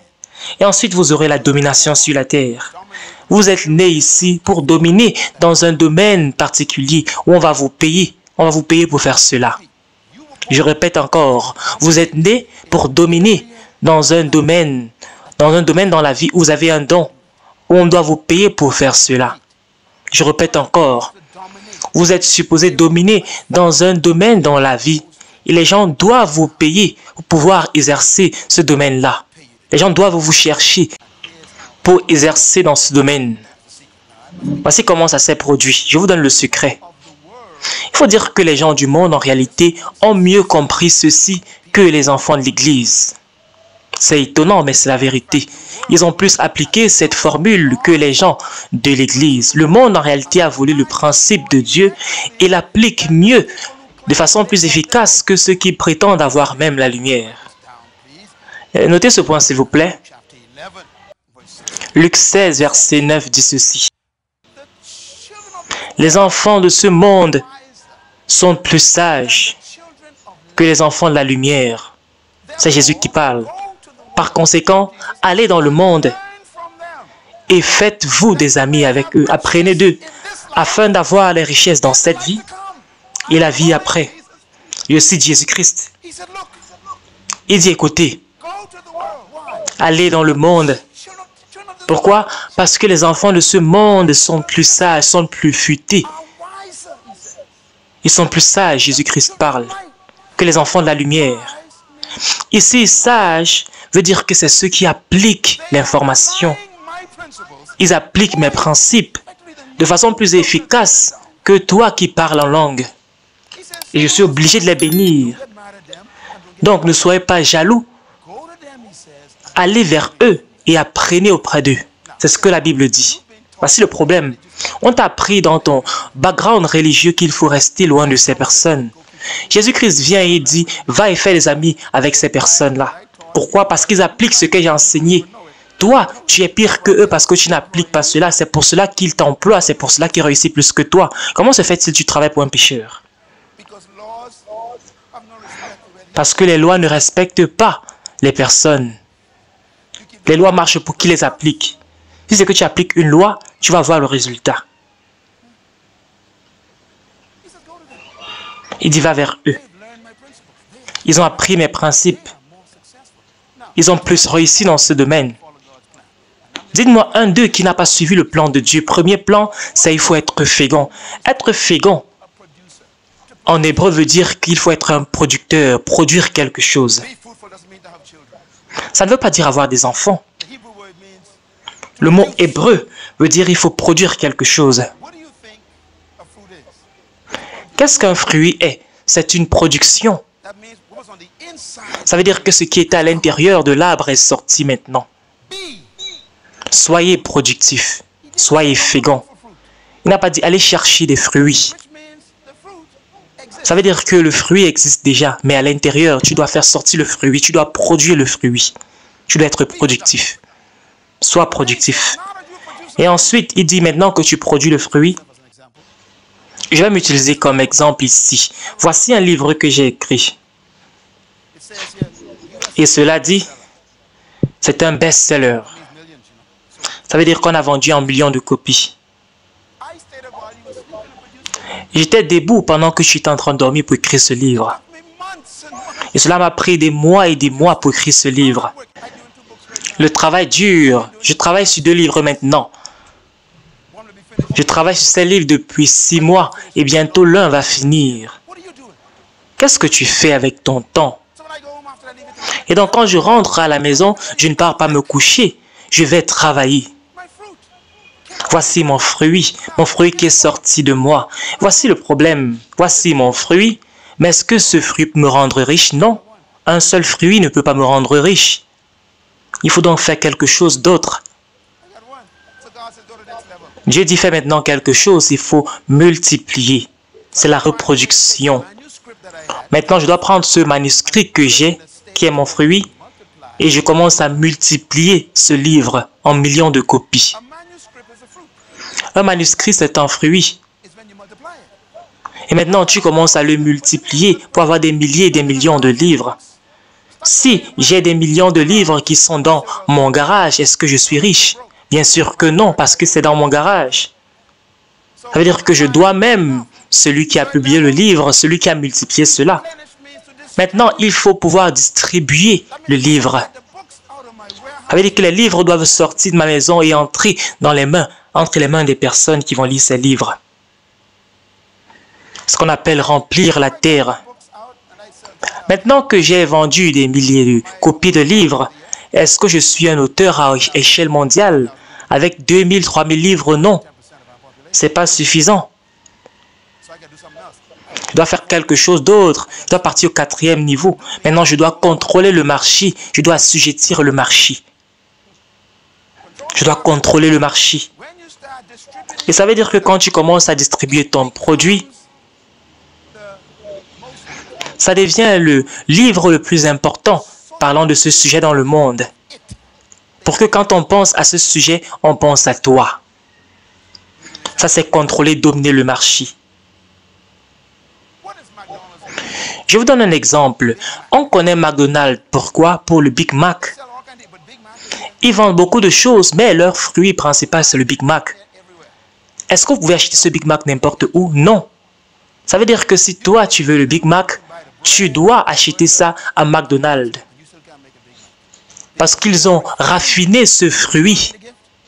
Ils ont raffiné ce fruit. C'est eux seuls qui sont capables de produire cela avec cette formule-là. Tu ne peux jamais le produire. En tout cas, pas exactement. Ça ne peut pas avoir le même goût. Donc, tu as un Big Mac. Quel est le problème? Tu es toujours pauvre. Donc, je dois trouver un moyen pour multiplier cela. Donc, je dois avoir des machines. On doit maintenant produire les mêmes Big Mac. Tu ne peux pas travailler pour McDonald's et tu produis les Big Mac comme tu le veux. On te forme à produire leur Big Mac. Parce qu'il faudrait avoir le même produit, la même qualité de produit. Et après avoir multiplié, qu'est-ce qu'on fait? Il faut distribuer. Maintenant, ils ont des franchises. Une franchise, c'est McDonald's qui est en train de distribuer son Big Mac. Maintenant, ils sont devenus tellement sages, tellement précieux, importants qu'ils dominent le marché. Personne n'a le Big Mac comme eux. Si tu veux le Big Mac, tu dois traverser tous les autres restaurants pour avoir le Big Mac. Tu dois traverser le KFC, traverser les autres restaurants parce que personne d'autre n'a ce Big Mac. Est-ce que les gens traversent? Est-ce qu'on traverse des gens pour arriver vers vous? Vous savez, j'ai tellement d'invitations dans le monde entier. Et je me demande pourquoi est-ce qu'on m'invite dans ce petit pays, alors qu'il y a tellement de personnes aux États-Unis qui peuvent faire le même travail apparemment. Non, c'est parce que j'ai développé un Big Mac et on ne peut trouver cela nulle part ailleurs. Je suis ici pour t'aider à entrer dans ton couloir, à cultiver quelque chose qui est assez unique et devenir important, précieux, pour qu'on puisse te rechercher. Tout le monde peut produire des burgers, mais personne ne produit le Big Mac comme McDonald's. Le Burger King n'a pas le Big Mac, ils ont le Whopper. Ils sont les seuls qui peuvent produire ce Whopper. Donc si tu veux ce cake particulier, tu dois partir vers eux parce qu'ils ont raffiné cela, c'est leur fruit. Ils le produisent, ils le multiplient, ils distribuent maintenant cela, ils ont dominé maintenant le marché des Whoppers. Donc si tu veux cela, tu dois traverser tous les restaurants pour avoir cela de Burger King parce que c'est le seul, ils sont les seuls sur le marché qui produisent cela. Ils contrôlent le marché. Qu'est-ce que toi tu contrôles jusqu'ici? Je me rappelle, j'ai reçu un appel de TD Jakes il y a quelques mois.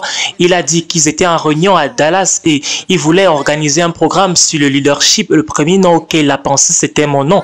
Je vous dis pourquoi c'est important. Jésus-Christ dit que si tu veux être grand, tu dois être le serviteur de plusieurs. Sers ton don au monde. Si tu veux être le premier, deviens un esclave pour tout le monde. Un esclave à ton don. J'espère que vous comprenez. Si vous voulez être le premier auquel on pense, qu'est-ce que vous faites? Vous devenez esclave dans la nuit. Vous travaillez plus que tout le monde. Vous travaillez sur quel domaine dans la nuit? Qu'est-ce que vous faites que les autres ne font pas? À quel niveau est-ce que vous vous sacrifiez? Qu'est-ce que vous faites que les autres ne font pas? Pourquoi? Parce que si vous ne le faites pas, vous n'allez pas raffiner votre don, vous n'allez pas devenir important, on ne va pas vous rechercher, on ne va pas penser à vous en premier lieu. Qu'est-ce que vous avez? Que les gens vont tellement vous chercher pour avoir cela. Ce que vous entendez aujourd'hui, personne ne va vous le dire. On vous dit, cherchez un travail. Et vous savez que vous ne pouvez pas continuer à vivre de cette façon pour les prochaines 30, 40 années. Vous savez que même ceux qui sortent de l'université, généralement, ne peuvent pas payer leur loyer, ont des difficultés financières. Vous devez trouver votre don, votre Big Mac. Quelle est votre particularité? Quelle est votre unicité? Rendez-vous unique, important. Il y a quelques jours, on a reçu une annonce sur Apple, l'entreprise. Et cela dit que c'est l'entreprise qui a le plus de succès au monde entier. En tout cas, l'entreprise qui a plus de succès de tous les temps. 600 milliards de dollars de bénéfices. Et celui qui a créé cela est mort. Il a créé d'abord un ordinateur Apple. Quel est ton Apple? Quel est ton Big Mac? Je voudrais que tu rentres à la maison et tu penses à ceci. J'ai une passion dans quoi? Pose-toi la question. Quand tu produis ce fruit, Dieu te donne la sagesse pour le multiplier. Il va te trouver des distributeurs. Et maintenant, tu vas assujettir une partie du marché. Vous savez, dans quelques semaines, je vais amener tous les hommes d'affaires ensemble. Et on va avoir une réunion. Je vais vous donner des secrets. Je vous donne cela gratuitement. Je vous montre des secrets sur comment faire que vos activités montent au prochain niveau. Les gens vont vous chercher même dans une crise, même dans des problèmes. Vous devez apprendre que tout le monde fait ce que tu es en train de faire, donc tu dois changer ta façon de faire les choses. Tout le monde fabrique des burgers. Tout le monde a déjà votre secret, votre formule. Vous devez vous améliorer. Si tout le monde fait ce que vous faites, ça veut dire que vous êtes en danger. Vous devez changer votre formule. Vous devez changer votre façon de faire des choses.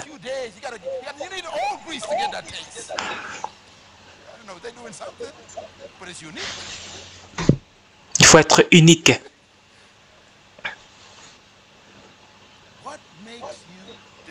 Qu'est-ce qui vous rend différent? Et le résultat, c'est que si vous avez quelque chose qui vous rend unique, différent, vous allez avoir la domination sur votre environnement.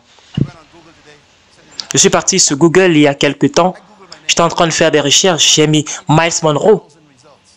On a dit 295 000 résultats. J'ai recherché mon nom, 295 000 résultats. J'ai dit, waouh, je ne savais pas. Et la plupart d'eux, ce sont des boutiques qui ont mes livres, mes produits. Amazon, Miles Monroe. Regardez les étoiles à côté de mes livres. 4 étoiles, 5 étoiles. Parce que mon système de distribution est efficace. Je ne t'enseigne pas quelque chose que moi, je n'ai pas fait. Et je ne suis pas différent de toi. Non, j'ai vécu ici. Je suis né dans un quartier très pauvre. Mais on ne m'a pas enseigné ceci. Je t'enseigne cela aujourd'hui. On a été victime de notre culture, de notre système. On dit qu'il y a des crises, mais je pense que c'est une crise dans notre façon de penser. Nous ne réfléchissons plus. Retourne à la maison et trouve ton don. Certaines des personnes les plus riches au monde entier se retrouvent dans vos chaises à écouter ce message aujourd'hui.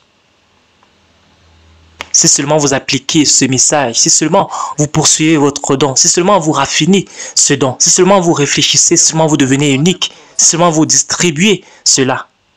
Dieu n'a jamais dit à l'homme d'être riche en semences. Cela veut dire que, il voudrait dire, quand il parle d'être fécond, il y avait déjà la semence en toi. Il demandait de produire le fruit. Ça veut dire que automatiquement, la semence était déjà en toi. Donc Dieu te dit, je ne te demande pas de chercher la semence, tu as déjà la semence. Je voudrais que tu produises quelque chose avec ce qui est déjà en toi.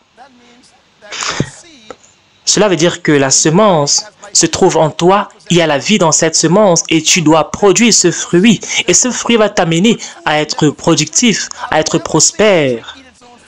Je n'ai jamais vu un arbre manger ses propres fruits. Donc votre fruit, ce n'est pas pour vous. Votre fruit, c'est pour nous. Et le problème, c'est qu'on n'arrive pas à vous trouver pour avoir votre fruit. En réalité, vous n'allez jamais voir un arbre apporter ses fruits vers vous. C'est vous qui allez vers l'arbre pour rechercher les fruits. Donc, si seulement vous produisez votre fruit, on va vous rechercher.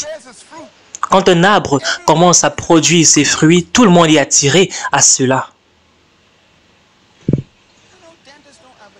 Vous savez, les dentistes ne font pas tellement de publicité. C'est vous que recherchez ces personnes parce qu'ils ont déjà leur valeur, ils ont déjà leur productivité, ils ont déjà leurs fruits, ils ont déjà leur capacité. Et c'est vous que recherchez le dentiste. Quand vous voyez un arbre, un manguier produit des mangues, et certaines personnes sont capables de sauter même un portail, sauter une barrière pour pouvoir atteindre l'arbre, pour avoir les mangues du manguier. C'est-à-dire que les gens sont prêts à faire tellement de choses simplement pour avoir. Je ne me suis jamais invité dans une organisation pour faire une conférence. On m'invite toujours, que ce soit à Harvard University, que ce soit dans une banque. On me recherche toujours. Il faudrait que je vienne vers toi. S'il te plaît, fais-moi venir vers toi. Donne-moi quelque chose et je dois venir vers toi. Fais-moi venir vers toi. J'espère que vous apprenez ce soir.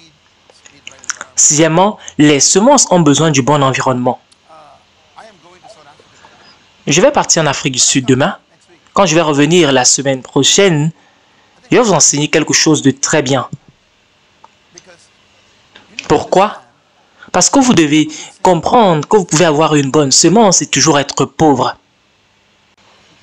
Si vous mettez une semence de mangue sur un carreau, ça ne va jamais produire de fruits, ça ne va jamais développer de racines. Parce que c'est dans le mauvais environnement. Tu as les mauvais amis, les mauvais livres que tu lis, les mauvais programmes télévisés. Tu es dans un mauvais environnement. Mais si au contraire, tu es dans un bon environnement, ça va vraiment te transformer. En réalité, moi, je n'ai pas beaucoup d'amis. Je choisis mes amis très attentivement. Je fais beaucoup de prudence. J'ai beaucoup d'amis, beaucoup de personnes autour de moi, mais très peu d'amis. Mes amis sont des personnes qui sont de l'engrais pour moi, qui me font me développer, me cultiver. Si tu quittes ici aujourd'hui, tu rentres chez toi et qu'il y a un tueur de rêve dans ta maison, il faut faire attention. Cette personne peut détruire ton rêve. Toi, tu as une vision, toi, tu as un rêve, toi, tu as une semence à cultiver. Il y a des personnes autour de toi qui ne veulent pas cela, qui ne croient pas en cela. Donc, ne rentre pas à ton ancienne façon de vivre. Décide d'être dans le bon environnement pour produire ce fruit à partir de cette semence. Mon épouse et moi sommes allés en Égypte. Nous sommes partis dans les pyramides. On a visité. Très grand, plus grand que cette salle. Il y avait donc un affichage des éléments qui se trouvaient dans cette pyramide. Je regardais des ossements de 4000 ans des rois égyptiens. Il y avait des semences dans cette pyramide. On disait que c'était des semences de maïs qu'on a retrouvées depuis 4000 ans. Ces semences étaient pétrifiées, étaient durcies par le soleil, par la sécheresse du désert. Et j'ai demandé à savoir est-ce que ces semences étaient encore bonnes. On a dit qu'ils ont fait une expérience là-bas. Ils sont partis en Israël avec certaines de ces semences pour pouvoir voir si elles marchaient, fonctionnaient encore et pouvaient produire encore du maïs. On a dit que cela a produit les plus grands épis de maïs qu'on n'avait jamais vus depuis plusieurs années. Donc ces semences attendaient juste être dans le bon environnement. C'était juste une question d'environnement. Le potentiel, la semence, la capacité de productivité était toujours à l'intérieur. Est-ce que vous pensez que vous êtes tellement vieux, vous pensez que c'est fini? Non, la semence est encore à l'intérieur de vous. Ce dont vous avez besoin, c'est le bon environnement. Même si vous avez vieilli en âge, vous êtes toujours capable de produire. Que personne ne puisse vous éliminer. Que personne ne vous décourage, que personne ne vous empêche de fonctionner. Rentrez à la maison et recommencez. L'île Bahamas va vous tuer si vous suivez la culture. Soyez délivré de la culture de ce pays, de votre environnement. Et c'est le cas pour la plupart des pays. On va t'identifier à ton ancienne vie. On est en train de mentir, ce n'est pas la vérité. Ce dont tu as besoin, c'est un autre environnement. C'est d'autres livres différents à lire, d'autres programmes, des programmes comme ceci. Et cette semence, après 4000 ans, était toujours capable de produire du maïs dans le bon environnement. Et on ne t'a jamais enseigné ceci à l'école. Normalement, ça devait être le premier cours que tu devais avoir quand tu partais au lycée. Tu ne devais plus être pauvre aujourd'hui. On ne devait pas avoir des situations où ce sont des étrangers qui sont à la tête dans ce pays. Quel genre de pays est-ce qu'on a bâti? Un pays de dépendance. On regarde toujours au gouvernement pour pouvoir des emplois.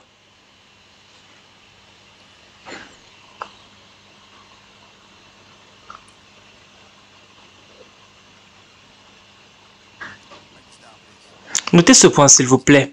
Chaque problème est un business. Tu es né pour résoudre un problème. Est-ce qu'on peut dire ensemble, je suis né pour résoudre un problème? Donnez-moi encore 5 minutes. Voici ce que ton père devait t'enseigner les dernières 50 années. J'essaye de te rattraper le temps que tu as perdu tout ce temps. Tu dois te souvenir de ceci. Tu es né pour résoudre un problème. Et c'est d'où les affaires, les business sont créés. C'est quelqu'un qui crée une solution à un problème.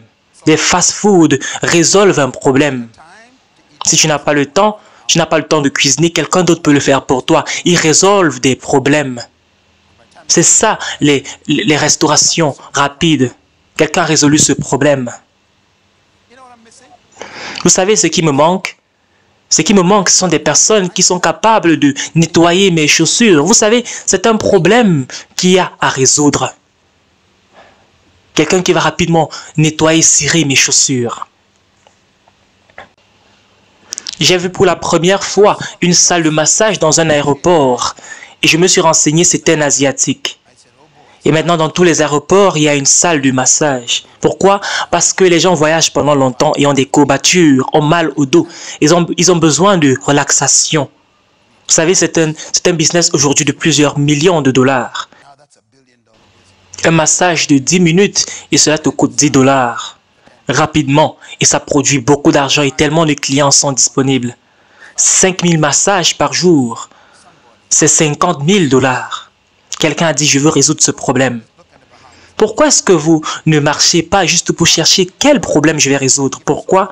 Parce que Dieu t'a donné cette capacité de résoudre des problèmes. Quiconque résout les problèmes va devenir riche. On n'a pas de problème de pauvreté. On a juste un problème d'aveuglement. On ne voit pas. On ne cherche pas les solutions aux problèmes. On cherche des problèmes pour lesquels on va se plaindre.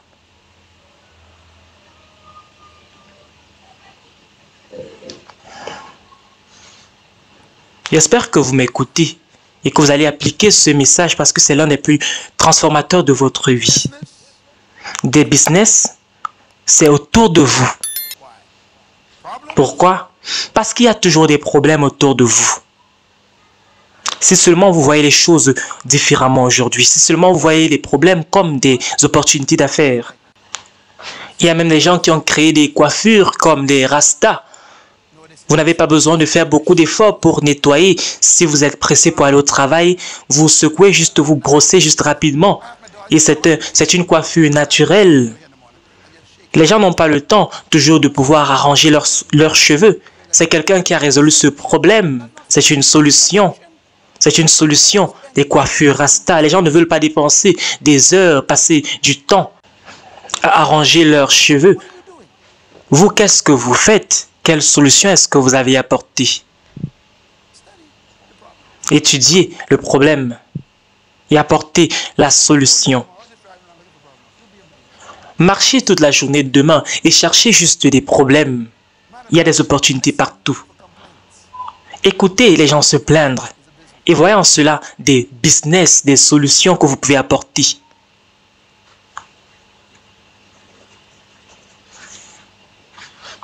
J'espère que vous m'écoutez très attentivement parce que cela va réellement changer vos vies si vous appliquez ce message. On est bientôt à la fin, mais j'espère que vous allez écouter maintenant parce qu'il y a beaucoup de secrets que je vais vous donner maintenant.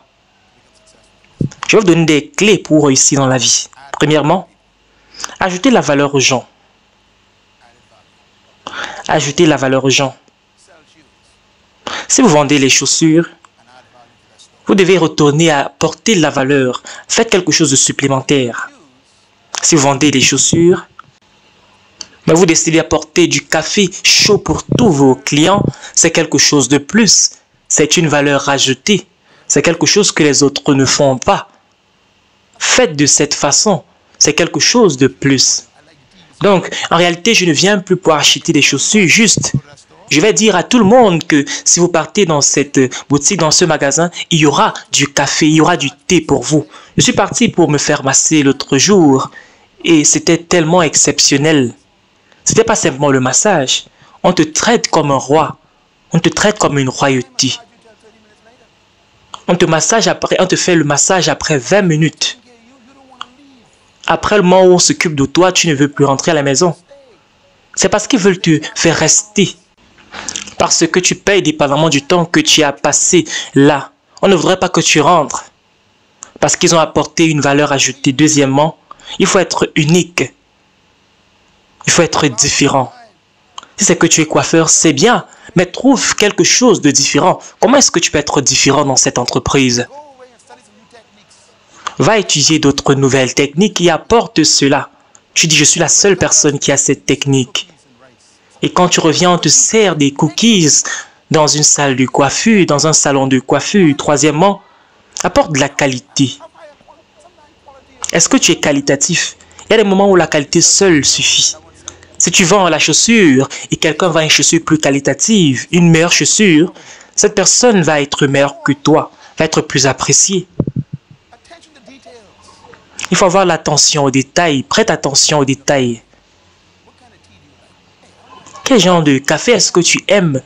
Quel genre de produit est-ce que tu aimes? Il faut apporter quelque chose, prêter attention aux détails, aux plus petits détails, aux plus petites plaintes de vos clients. Apporte cela, ces solutions aux problèmes, aux petits problèmes. Il y a des restaurants où le détail, c'est il faut que c'est moi qui mette ceci sur toi, sur ta table. C'est moi qui dois te traiter de cette façon. Et ce petit détail, cette attention qui fait la différence, qui va rendre le service différent dans ce restaurant. Et c'est très bon pour cette entreprise. Il faut toujours aller extra. Faire quelque chose d'extra. Fais quelque chose de différent. Cela te rend différent. Cela te rend spécial. Je suis allé dans une banque la semaine dernière. Et on a dit, entrez, monsieur Miles. Est-ce que vous aimeriez avoir du bonbon? C'est vrai que je n'aime pas les bonbons, mais c'était là leur extra. On ne sait pas pourquoi vous venez, mais on va vous offrir quelque chose d'extra. Et ces bonbons ne coûtent pas cher, mais simplement le fait que vous offrez cela, les clients vont venir avec beaucoup d'argent parce que vous avez apporté quelque chose d'extra. Sixièmement, apporter le service. Servez les gens veut dire que vous ne négligez pas vos clients. Il faut servir ces gens. La puissance d'identifier le besoin de vos clients. Il faut savoir ce dont vos clients ont besoin. Il faut dire que les besoins changent et qu'est-ce que les gens veulent constamment, qu'est-ce qui est en train de changer et qu'est-ce qu'il faut apporter aujourd'hui. Huitièmement, il faut être intéressé en les gens. Ne soyez pas intéressé simplement d'en faire un bénéfice. Soyez intéressé. Qu'est-ce que les gens veulent?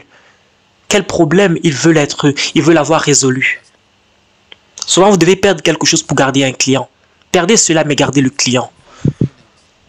Parce que les gens vont apporter d'autres clients vers vous. Maintenant, comment faire pour découvrir ton but dans la vie? Premièrement, comment faire pour découvrir ton nom? Comment savoir la raison pour laquelle tu es sur Terre? Ce qui va te rendre riche. Premièrement, pose-toi cette question. Quel est mon plus grand désir? Va étudier cela à la maison. Quel est mon plus grand désir? Écoute ce message. Deuxièmement, qu'est-ce que je veux pour l'humanité? Qu'est-ce que je veux pour l'humanité? Est-ce que tu t'es déjà posé la question, qu'est-ce que je veux pour l'humanité? Tu as déjà dit, et si quelqu'un faisait ceci, et si quelqu'un faisait cela, c'est peut-être ce que toi tu dois faire. C'est peut-être ça ta destinée. Ce pourquoi tu te plains, c'est ce que tu es né pour résoudre comme problème. Troisièmement, qu'est-ce qui te rend fâché? Ton don va toujours te rendre fâché. C'est cette chose qui te rend fâché, c'est ça que tu es né pour résoudre. Si c'est que tu es fâché quand un travail est médiocre et tu crois que tu peux faire quelque chose de meilleur, c'est peut-être ça que tu dois résoudre. Si tu ne voudrais plus voir les gens dans la rue, peut-être c'est ça que tu dois résoudre. Si tu ne veux plus voir les enfants de la rue, peut-être c'est ça que tu dois résoudre. Toute personne qui a réussi à une personne qui était fâchée de quelque chose, fâchée parce qu'il y avait un problème qui existait. Nelson Mandela était fâché, c'est pour cela qu'il était prêt à perdre son boulot. Il ne voulait plus être avocat, il voulait résoudre le problème d'injustice, d'apartheid en Afrique du Sud. Gandhi a également quitté son boulot, il était avocat. La mère Teresa était également enseignante, elle a quitté son boulot parce qu'elle était fâchée, elle ne voulait plus voir les enfants pauvres dans la rue. Qu'est-ce qui te rend fâché? Martin Luther King était fâché. Il était prédicateur, pasteur, mais sa colère l'a poussé dans son don, dans son couloir, dans son appel. Il y a plusieurs personnes qui étaient fâchées de cette façon et ont dit « Je suis fatigué de ce problème ». La colère qui résulte de vouloir résoudre un problème. Ton problème, c'est que tu n'es pas suffisamment fâché. Note ce point, s'il te plaît. Tu ne vas jamais changer ce que tu tolères. Qu'est-ce que j'ai dit? Tu ne vas jamais changer ce que tu tolères. Souviens-toi de cela. Aussi longtemps que tu tolères quelque chose, tu ne vas pas changer cela. Tu dois atteindre un niveau où tu dis « Je ne peux plus supporter ceci ». Par exemple, moi, je suis fatigué de l'oppression des personnes du tiers-monde, que ce soit des Noirs, des Blancs, des Asiatiques. C'est ça qui a donné naissance à Miles Monroe. J'ai vu ce que les puissances coloniales ont fait à ma vie. Il a dit, je déteste ça et cela m'a produit. Qu'est-ce qui te rend fâché? C'est pour cela que je dis que je vais transformer des suiveurs en leaders parce que nous sommes nés pour être des leaders, mais on nous a dit le contraire. Et cette colère m'a créé, a créé ce ministère. Qu'est-ce qui te rend fâché? Ne cherche pas un boulot, cherche ta colère, cherche le point où tu es fâché, où tu es fatigué, où trop, c'est trop.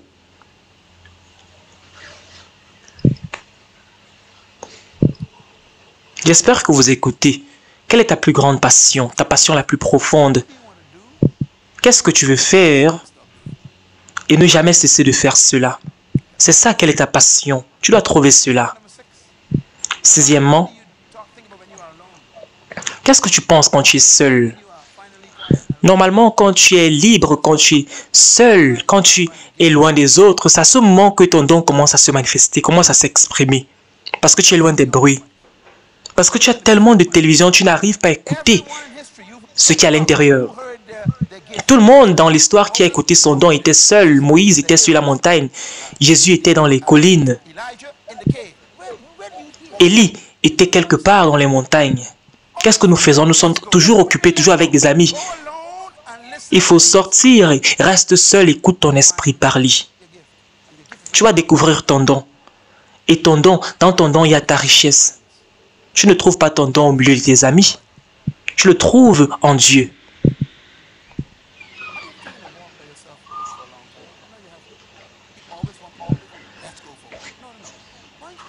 Comment se fait-il que tu ne veux jamais faire juste un tour seul, faire une balade seul? Ne demande pas toujours à avoir des personnes à côté de toi. Tu dis à Dieu, je voudrais que tu puisses m'accompagner.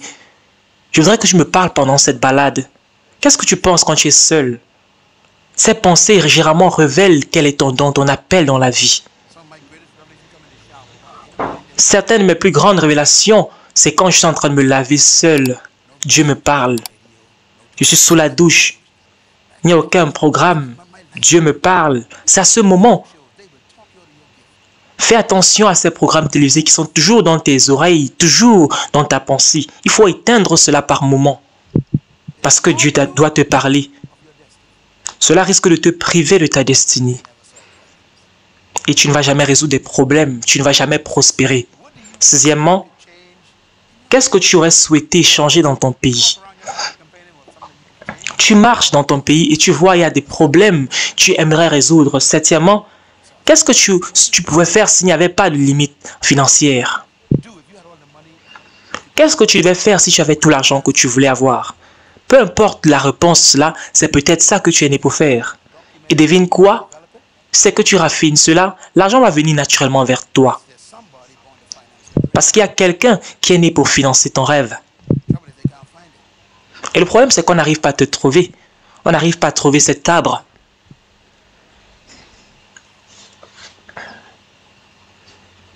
Et puis, huitièmement, quels sont tes dons naturels? Neuvièmement, qu'est-ce que tu es prêt à faire sans même compensation financière? Qu'est-ce que tu es prêt à faire sans être payé? Ce que tu es né pour faire, c'est ce que tu peux faire sans être payé. Tu es tellement content. C'est pour cela que beaucoup de gens sont pauvres parce qu'ils veulent être payés pour tout et n'importe quoi. Ceux qui changent le monde, ce sont les gens qui ne recherchent pas toujours l'argent pour être payés. Ils le font parce qu'ils aiment d'abord ce qu'ils font. Bill Gates ne recherchait pas d'abord l'argent. Il voulait résoudre le problème. Il voulait créer un ordinateur. Il voulait programmer, il voulait faciliter les choses. Il ne voulait plus que les ordinateurs soient dans des grandes salles. Il voulait mettre l'ordinateur sur une petite table. Quel problème est-ce que tu veux résoudre? Les gens disent, Docteur Monroe, je voudrais être comme toi. Je voudrais être un orateur comme toi. Et je leur dis de commencer par l'église des enfants. Ils disent, non, moi je vais être orateur conférencier. Mais moi je te dis, voilà la réponse. Travaille dans l'église des enfants. Parce que c'est à ce moment que tu commences à répéter, à faire des erreurs. Les enfants ne savent pas quand tu commets des erreurs. Ce que tu veux, c'est que tu veux l'argent que moi j'ai. Et c'est pas là-bas où on commence. J'ai commencé à enseigner dans l'école des enfants, dans l'église des enfants. J'ai enseigné des conférences pendant longtemps gratuitement. Pourquoi? J'étais en train de raffiner mon don. Je ne cherchais pas l'argent. Si tu veux réussir, fais-le gratuitement. Cherche à faire des choses même gratuitement. Sers ton don. Sois un volontaire. C'est comme ça qu'on fait pour réussir. Je parlais à une des femmes qui travaille dans le service informatique. J'ai demandé quand est-ce qu'elle avait commencé à travailler chez nous. Elle a dit 2008. Mais elle a dit qu'elle est venue chez nous travailler pendant 5 ans. Et après les 5 ans de volontariat, on lui a demandé de rester parce qu'elle savait ce qu'elle faisait. Mais au début, elle était volontaire. Maintenant, elle travaille chez nous. Est-ce que tu seras prêt? Est-ce que tu serais prêt à faire cela? Ou bien tu vas être payé directement? Est-ce que tu es si passionné? Qu'est-ce que tu es prêt à faire? Et tu vas te sacrifier personnellement pour cela. Normalement, quand tu trouves ton don, tu es prêt à sacrifier ta maison, tu es prêt à sacrifier même ta voiture pour ton entreprise, pour ton business, pour investir dans cette idée. C'est ce qu'on appelle un sacrifice. Quand on a commencé ce ministère, je vous assure, on n'avait rien. Mon épouse et moi, on avait une voiture. Je travaillais j'habitais même chez ma belle-mère dans leur maison. parce qu'on n'avait pas d'argent. Est-ce que tu es tellement orgueilleux pour vivre chez ta belle-mère, pour épargner un peu d'argent, pour réinvestir dans ton business, dans ton idée? Qu'est-ce que tu es prêt à sacrifier? Certaines personnes sont prêtes à mourir et c'est ça qui donne à ces personnes le succès qu'elles ont. En quoi est-ce que tu te sacrifies? Qu'est-ce que tu es prêt à sacrifier pour ton idée? Peut-être tu dois vendre ta maison.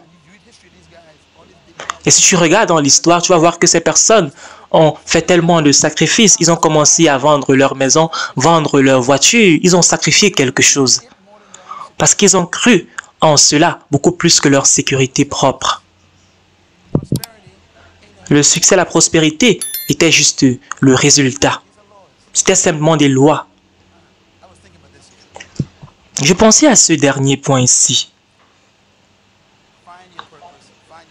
Découvre ton don, découvre ta perception, découvre ton potentiel, découvre ta passion.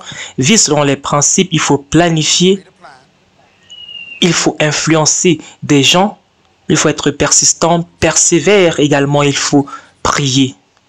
Ce sont les clés du succès. Il faut savoir qu'on va te combattre, tu dois persévérer, tu dois persister.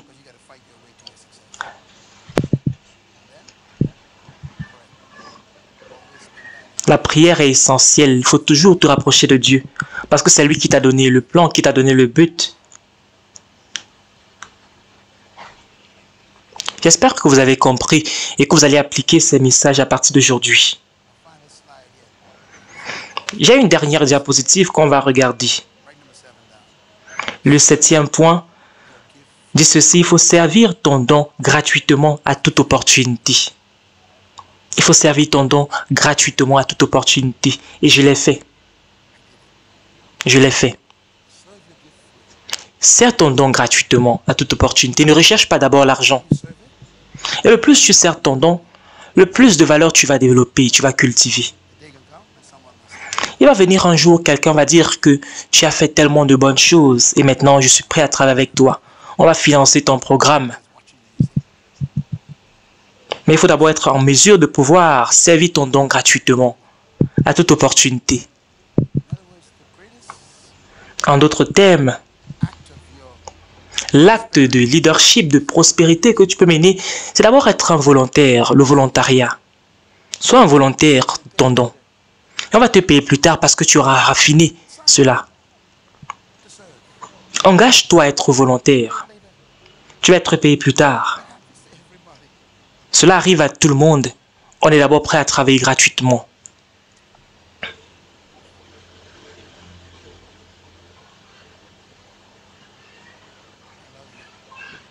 Je vous aime tellement. Et je ne voudrais pas que vous puissiez échouer dans la vie. Je sais que ça fait tellement longtemps que vous n'avez pas écouté ce genre de message. La vie est difficile à l'extérieur. Mais c'est possible de réussir. Je ne voudrais pas que vous puissiez être des mendiants. Vous êtes des grands hommes, des grandes femmes. Vous êtes quelqu'un de formidable. Vous avez plus à l'intérieur de vous. Et personne ne connaît ce qu'il y a à l'intérieur de vous. Vous n'êtes pas encore fini. Il y a encore beaucoup de choses à l'intérieur de vous. Vous avez encore beaucoup de choses à accomplir. Relevez-vous de vos cendres. Et puissions-nous aller accomplir ce que Dieu nous a mis ici sur terre pour accomplir, pour réussir.